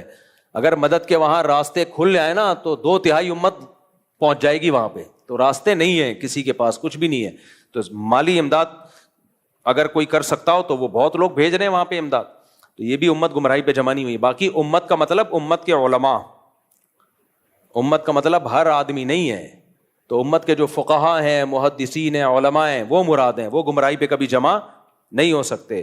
اور امت میں جو سب سے زیادہ فالو کیا گیا ہے نا کسی کو, اگر مجتہد مانا گیا تو وہ 4 امام ہیں, اور ایک طویل عرصے تک ان 4 اماموں کی اتباع پر امت جمع رہی ہے صدیوں تک. تو اس لیے بعض علماء نے اس حدیث کا یہ بھی مطلب دیا ہے کہ 4 امام کسی بات پر جمع ہو جائیں تو وہ اجماع امتی کہلائے گا. کیونکہ اگر اس سے اختلاف کیا گیا تو وہ بہت بعد میں اختلاف کیا گیا, یہ پہلے اختلاف تھا جو بعد میں ختم ہو گیا تھا. تو یہ ہو نہیں سکتا کہ 4 مجتہدی جن کو پوری امت نے فالو کیا وہ 4 یہ غلط بات پہ جمع ہو جائیں. باقی امت سے مراد امت کے فقہاء ہیں. مفتی صاحب میری طبیعت میں ہر وقت غصہ ہوتا ہے, یوں تیرا غصہ میں نے ٹھیک کر دیا. مفتی صاحب اچھا غصہ, ایک اور چیز سمجھو, غصہ نیکوٹین اور زیادہ کیفین لینے والوں کو بھی بہت آتا ہے. کیفین چائے میں ہوتی ہے مگر بہت تھوڑی, اس لیے چائے پینے والے بھی ذرا ایگریسو ہوتے ہیں, اور کافی پینے والے زیادہ ایگریسو ہوتے ہیں. سمجھ میں آ رہی ہے بات کہ نہیں آ رہی؟ یہ میں اس لیے کہہ رہا ہوں کہ آج کافی کے بھی نا یوٹیوب پہ بڑے فضائل بیان کیے جا رہے ہیں. بلیک کافی, اور پھر ایک اور کافی آئی ہے بلٹ پروف کافی. ڈرامے بازی ہے یہ, اپنے ٹائم کو ان لوگوں کے پیچھے ضائع مت کرو. آپ جی کافی کے اندر 1 چمچہ وہ ڈال دیں کوکنگ, وہ ناریل کا تیل, تو یہ ہو جائے گا, فلانا ہو جائے گا, ڈھمکانا ہو جائے گا. اور بلیک کافی پینے سے لیور آپ کا بہت اچھا ہو جاتا ہے. بلیک کافی ہارٹ کے لیے بہت اچھی ہے. کچھ چیزیں اچھی ہوں گی بلیک کافی میں یا کافی میں, لیکن نیچرلی کیفین انسان کی غذا نہیں ہے. سمجھ رہے ہو؟ نہیں آئی سمجھ میں؟ باڈی کی نیڈ ہے ہی نہیں کیفین لینا. یہ ایک نشہ ہے, ایڈکٹ ہو جاتا ہے آدمی, اس کا عادی ہو جاتا ہے. نیکوٹین اس سے اوپر کی چیز ہے, جیسے تمباکو ہے, چرس ہے, ہیروئن ہے. تو کیفین بھی ایک قسم کا نشہ ہے. اس سے جو آپ کی تھکاوٹ دور ہوتی ہے یہ نیچرلی دور نہیں ہوتی. دیکھو آپ تھک گئے, فطرت کیا کہتی ہے؟ اپنی باڈی کو ایکٹیو کرنے کے لیے کیا کرو؟ آرام, سو جاؤ, نیند گہری لو, اٹھو. آپ جیسے بچے کو آپ دیکھیں جب گہری نیند سے اٹھتا ہے ایسا بھدکتا, ایسا ایکٹیو. کیا اس نے کافی پی ہوتی ہے؟ کیسا بہترین ایک دم اس کی ہنستا کھیلتا ہے. تو نیچرلی باڈی کو ایکٹیو کرنے کے لیے ضروری ہے کہ آپ ایکسرسائز کریں, تھکیں, آرام کریں. اس کا گوروں نے, کمبختوں نے آج تک دنیا میں کھانے پینے کی کسی صحیح چیز کو رائج نہیں کیا. ان لوگوں نے ہمیں ڈبل روٹیوں پہ لگا دیا, برگروں پہ لگایا, انہی کمبختوں نے سگریٹ پہ بھی لگایا ہے. اور 100 سال پہلے کے برٹش کے آپ اخباروں کے تراشے اٹھا کے دیکھیں, ان میں سگریٹ کے وہ فضائل بیان کیے جا رہے تھے جو آج کافی کے بیان کیے جا رہے ہیں. تھروٹ انفیکشن اور کینسر اور پتہ نہیں ٹوپی ڈرامے, پوری دنیا کو سگریٹ پہ لگا دیا, اس کے بعد آئے یہ تو کینسر ہے. کیوں بھائی؟ سگریٹ سے جو آپ کی باڈی ایکٹیو ہوتی ہے یہ نیچرل تھوڑی ہے, تو دھواں لے کے جا رہے ہو اپنے پھیپڑوں میں اور تمباکو لے کے جا رہے ہو. تو آج کل اب انہوں نے فضائل سنانا شروع کر دیے کس کے؟ کافی کے. بلیک کافی, فلانی کافی, ڈمکانی کافی. یہ بھی کل انہوں نے رجوع کرنا ہے, سمجھ رہے ہو؟ کل کیا کرنا ہے انہوں نے؟ ہو سکتا ہے لیور کو فائدہ ہوتا ہو, ہارٹ کو فائدہ ہوتا ہے, یہ سب وقتی فائدے ہیں, سب وقتی فائدے ہیں. تو یہ نیچر نہیں ہے. تو جو چیز نیچر کے اگینسٹ ہوتی ہے کبھی بھی آپ کی باڈی کے لیے فائدے مند نہیں ہوتی. وہ صدیوں تک انسان یہ کافی کے بغیر زندہ رہا ہے اور پورے علاقے فتح کر لیے. صلاح الدین ایوبی نے جو ترکی پہ, استنبول پہ حملہ کیا تھا اور جو قلعہ 4000 سال سے فتح نہیں ہو رہا تھا, فتح کیا کافی پی کے کیا تھا. وہ کافی پی اور دماغ فٹ فاٹ ہو گیا. لوگ جم جانے سے پہلے کافی پیتے ہیں, کہتے ہیں بہت ورکنگ ہوتی ہے. بیڑا غرق ہوتا ہے. تمہارا جتنا اسٹیمنا ہے نہیں اس سے زیادہ تم ورزش کر کے آتے ہو, کیونکہ کافی کیا کرتی ہے؟ آپ کے بلڈ کے سرکولیشن کو بڑھا دیتی ہے. آپ سمجھتے بہت طاقت آ گئی ہے, وہ طاقت نہیں آئی ہوتی. آپ اپنی باڈی پہ برڈن ڈال رہے ہوتے اپنی باڈی سے زیادہ, تو تھوڑے دنوں میں پنچر ہو جاؤ گے. جب ہم کافی پیے بغیر ایکسرسائز کرتے ہیں تو جتنا وزن اٹھا سکتے ہیں باڈی کہتی ہے اتنا اٹھاؤ, اب تمہارے میں ہمت نہیں, بیٹھ جا آرام سے جا کے. اب کیا کر تو نیچر سے بغاوت نہیں ہے. تو کافی ہے یا چائے ہے, یہ سب چیزیں نیچرل نہیں ہے میرے بھائی. کچھ فائدے ہوں گے, میں نہیں کہہ رہا, ہر نقصان دہ چیز میں بھی کچھ نہ کچھ فائدے ہوتے ہیں. میں ڈاکٹروں کی فیلڈ میں ٹانگ نہیں اڑا رہا, لیکن یہ نیچرل نہیں ہے. ایک صاحب نے کہا صبح جب آپ کافی پیتے ہیں تو سارا دن اچھا گزرتا ہے. 4 دن گزرے گا, اس کے بعد 1 کے بجائے 1.5 کپ پینا پڑے گا آپ کو. اور جس دن آپ نے کافی نہیں پی اس دن اتنا بھی اچھا نہیں گزرے گا جتنا کافی پینے سے پہلے گزرا کرے گا. سارا دن تھکے پڑے رہو گے, کافی چاہیے کافی چاہیے. ہمارے ساتھ ترکی کے سفر میں ہمارے ایک دوست تھے, وہ جرمنی میں رہے ہیں, کافیوں کے عادی ہیں, وہ ہل ہی نہیں رہے, کافی چاہیے بلیک کافی چاہیے. ہم نارمل چل رہے ہیں, ہم نارمل کہہ رہے ہیں کافی چاہیے. میں نے کہا لے بھائی یہ ہے نقصان, ان کو کافی نہیں مل رہی تو دماغی کام نہیں کر رہا ہے ان کا. تو یہ منجن بک رہے ہیں آج کل, بلیک کافی اور بلڈ پروف کافی اور فلانا کافی, یہ سب نیچر سے کیا ہے؟ بغاوت ہے. چائے بھی نقصان دہ, میں پیتا ہوں لیکن فضائل نہیں سناتا چائے کے. اور چائے میں سب سے کم کیفین ہوتی ہے, اس لیے اس کا نقصان اگر ہے بھی تو بہت کم ہے. اور وہ 3-4 دن چھوڑو تو سیٹ ہو جاتی ہے باڈی. کافی 3-4 دن چھوڑنے سے باڈی سیٹ نہیں ہوتی, اس میں کیفین کی مقدار زیادہ ہے. اور نیکوٹین جو ہے سگریٹ وغیرہ وہ اور زیادہ لمبا عرصہ چھوڑنی پڑتی ہے, تب جا کے سیٹنگ پہ آؤ گے. تو اس لیے نیچر سے بغاوت مت کرو. میڈیکل سائنس ٹھیک ہے, میری فیلڈ نہیں ہے, لیکن ڈاکٹروں کی تحقیقات بدلتی رہتی ہیں. نیچر کبھی بھی چینج نہیں ہوتی. کیفین کسی بھی میڈیکل سائنس میں جا کے آپ دیکھو, باڈی کا کوئی چیز ایسی ہے ہی نہیں جو ہماری باڈی کی نیڈ ہو. خربوزہ کھاؤ گے اس میں کچھ ایسی چیزیں ہوں گی جو ہماری باڈی کی ضرورت ہے. تربوز کھاؤ گے اس میں کچھ ایسی چیزیں ہوں گی جو ہماری باڈی کی نیڈ ہے. روٹی کھاؤ گے اس میں کچھ ایسی چیزیں ہوں گی جو ہماری باڈی کی نیڈ ہے. انڈا کھاؤ گے اس میں بہت سی ایسی چیزیں ہوں گی جو ہماری باڈی. کافی میں کوئی ایسی چیز نہیں جس کی ہماری باڈی کو ضرورت ہے. وقتی طور پہ آپ کی باڈی کو ایکٹیو کر دیتی ہے, خون کو پتلا کر دیتی ہے, تو پھر اس کے فضائلوں پر کتابوں کی کتابیں لکھی جا رہی ہیں. یہ صرف وقتی طور پر ہے, ایسا نہیں ہے کہ اور یہ ایکٹیو جو آپ کی باڈی ہو رہی ہے دن بھر ورک کر رہے ہو, یہ سب وقتی. جس دن کافی نہیں ملے گی اس دن اٹھ ہی نہیں پاؤ گے. بہت سے لوگ تو کمبخت کیا کر رہے ہیں, اب ڈاکٹروں نے پروموٹ کرنا بیگم کے پاس جانے سے پہلے کافی پی کے جاؤ, اور کہتے ہیں پرفارمنس بہت اچھی رہے گی. جس دن بیگم کو ضرورت ہوئی اور کافی گھر میں ختم ہو گئی نا, تو جنہوں نے کافی کا عادی اپنے آپ کو بنایا ہوا ہے, تو جتنی پرفارمنس فرض تھی نا, مستحبات کی بات نہیں میں کر رہا, جو فرض درجے کی پرفارمنس بھی نہیں ہوگی. وہ چپ کے کافی کے پیکٹ تلاش کر رہا ہوگا. بیگم کہے گی کہاں گئی وہ مردانگی, باتیں تو بڑی کیا کرتے تھے. وہ کیا کہے گا, بیگم کافی بول گیا ہوں گھر میں. تو یہ سب ڈرامے بازی ہے. تو اس لیے ان منجروں میں مت آؤ. ہمارے باپ دادے کافی پیے بغیر 99 سال زندہ رہے ہیں. کھیتی باڑیاں بھی کی انہوں نے, تجارتیں بھی کی, علاقوں کے علاقے جو مجاہدین نے فتح کیے, صحابہ کو دیکھو, تابعین کو دیکھو, تبع تابعین کو دیکھو, صلاح الدین ایوبی کو دیکھو, سارے چائے اور کافی کے سے بچے ہوئے تھے. ہم سب چائے کافی پی کے ہماری شکلیں کیسی ہو گئی ہیں.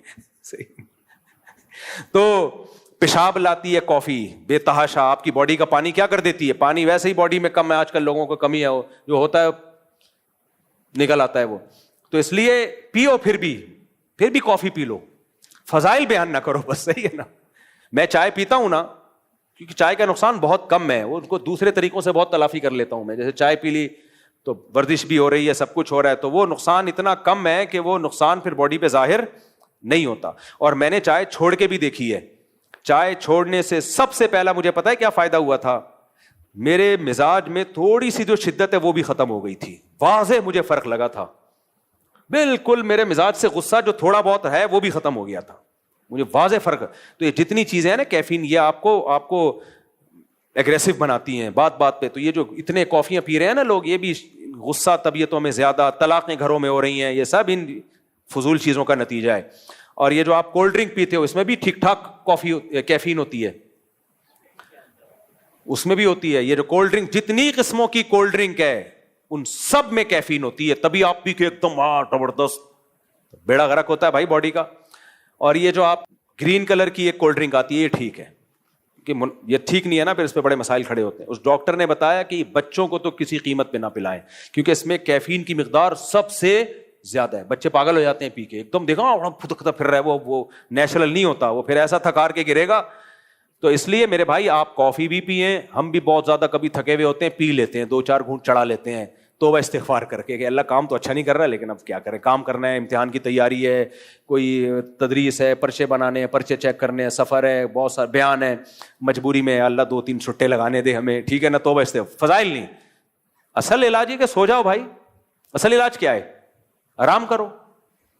تو پیو, آپ دودھ پتی بھی پیو, ہم بھی پیتے ہیں کڑک دودھ پتی, لیکن فضائل خدا کے لیے. مجھے غصہ جب آتا ہے جب ڈاکٹر ان چیزوں کو پروموٹ کرتے ہیں, تو اس سے آپ کی صحت کو فائدہ نہیں ہوگا, کافی بنانے والی کمپنیوں کی چاندنی ہوگی. اور ان چیزوں کی تحقیق میں آپ جب بہت زیادہ ڈیپ میں جائیں گے نا, بہت زیادہ ڈیپ میں, تو پتہ چلے گا کسی بڑے اسپیشلسٹ کو کسی کافی بنانے والی کمپنی نے پیسے دیے ہوئے تھے. BBC پہ ایک پوری رپورٹ شائع ہوئی تھی کہ ایک سائنٹسٹ ہے, ڈاکٹر ہے, امریکہ میں, یورپ میں, وہ چائے کے بڑے فضائل بیان کرتا ہے. جب پتہ چلا اس کی ڈیپ میں گئے نا, تو پتہ چلا کہ اس پہ کیس چل رہا ہے کہ اس نے چائے بنانے والی کمپنیوں سے پیسے کھائے ہوئے لے کے, لہذا اب چائے کے فضائل بیان کر رہا ہے. تو چائے کا نقصان پھر بھی سب سے کم ہے. اس کی بڑی دلیل یہ کہ 3-4 دن میں چھوڑو گے تو چھوٹ جائے گی, لیکن کافی میں ٹائم لگتا ہے. تو پیئیں, آپ 100 دفعہ پیئیں, آپ اپنے خرچے پہ پی رہے ہو, ہمارے خرچے پہ تھوڑی پی رہے ہو, لیکن فضائل نہ سناؤ. جیسے بہت سے لوگ سگریٹ بھی پیتے ہیں نا, پیئیں بھائی, فضائل نہ سناؤ بھائی. چلو میرے بھائی, آپ کیا پوچھ رہے ہو؟ آپ علیہ الصلوۃ والسلام خاتم الانبیاء ہیں, آپ کے خاتم الانبیاء ہونے پر عقلی دلیل پیش کریں, نقلی نہیں, تو اس کو کیا جواب دیں گے؟ آپ کے خاتم الانبیاء نہ ہونے پر نہیں, آپ خاتم الانبیاء ہیں, آخری نبی ہیں, اس پر اگر کوئی شخص عقلی دلیل مانگے کہ بھائی جیسے وہ امام صاحب کا مذہب ہے کہ اللہ تعالیٰ کو ماننے کے لیے پہاڑ, زمین, آسمان کو دیکھ کر انسان سمجھتا ہے, تو اس طرح دلیل مانگے تو کیا جواب دیں گے اس کو؟ تو اس پہ بھی دلیل دی جا سکتی ہے. عقلی دلیل یہ ہے آپ کے خاتم النبیین ہونے پر کہ نیا نبی کیوں آتا ہے جب پرانے نبی کی تعلیمات مسخ ہو جاتی ہیں. پرانے نبی کی تعلیمات, اور نیا نبی جب آئے گا جب پرانا نبی کسی قوم کے لیے ہو. تو نبی صلی اللہ علیہ وسلم جو شریعت لے کے آئے ہیں 1400 سال سے, وہ کتاب بھی محفوظ, حدیثیں بھی محفوظ, پوری سندوں کے ساتھ, راویوں کے ساتھ. اب نیا نبی کے کیا, کیوں, کس سلسلے میں حاضر ہوا ہے بھائی تو؟ صحیح ہے نا, کیوں آ رہا ہے تو؟ اور جو آیا ہے اس کی حالت تو دیکھو. مرزا غلام احمد قادیانی کہتے ہیں یہ نبی صلی اللہ علیہ وسلم کی مدد کے لیے آیا ہے. جو مدد کے لیے آیا وہ برطانیہ سے مدد لے رہا ہے, یعنی جن سے اسلام کو خطرہ تھا انہی کی بغل میں جا کے بیٹھا ہوا ہے. خلافتیں بھی ان کی اب تک برطانیہ میں, آج برٹش ہاتھ کھینچ لے تو دھڑام سے قادیانیت ختم. تو یہ تو مشاہدہ بھی تو عقلی دلیل ہوتا ہے. چلو بھائی.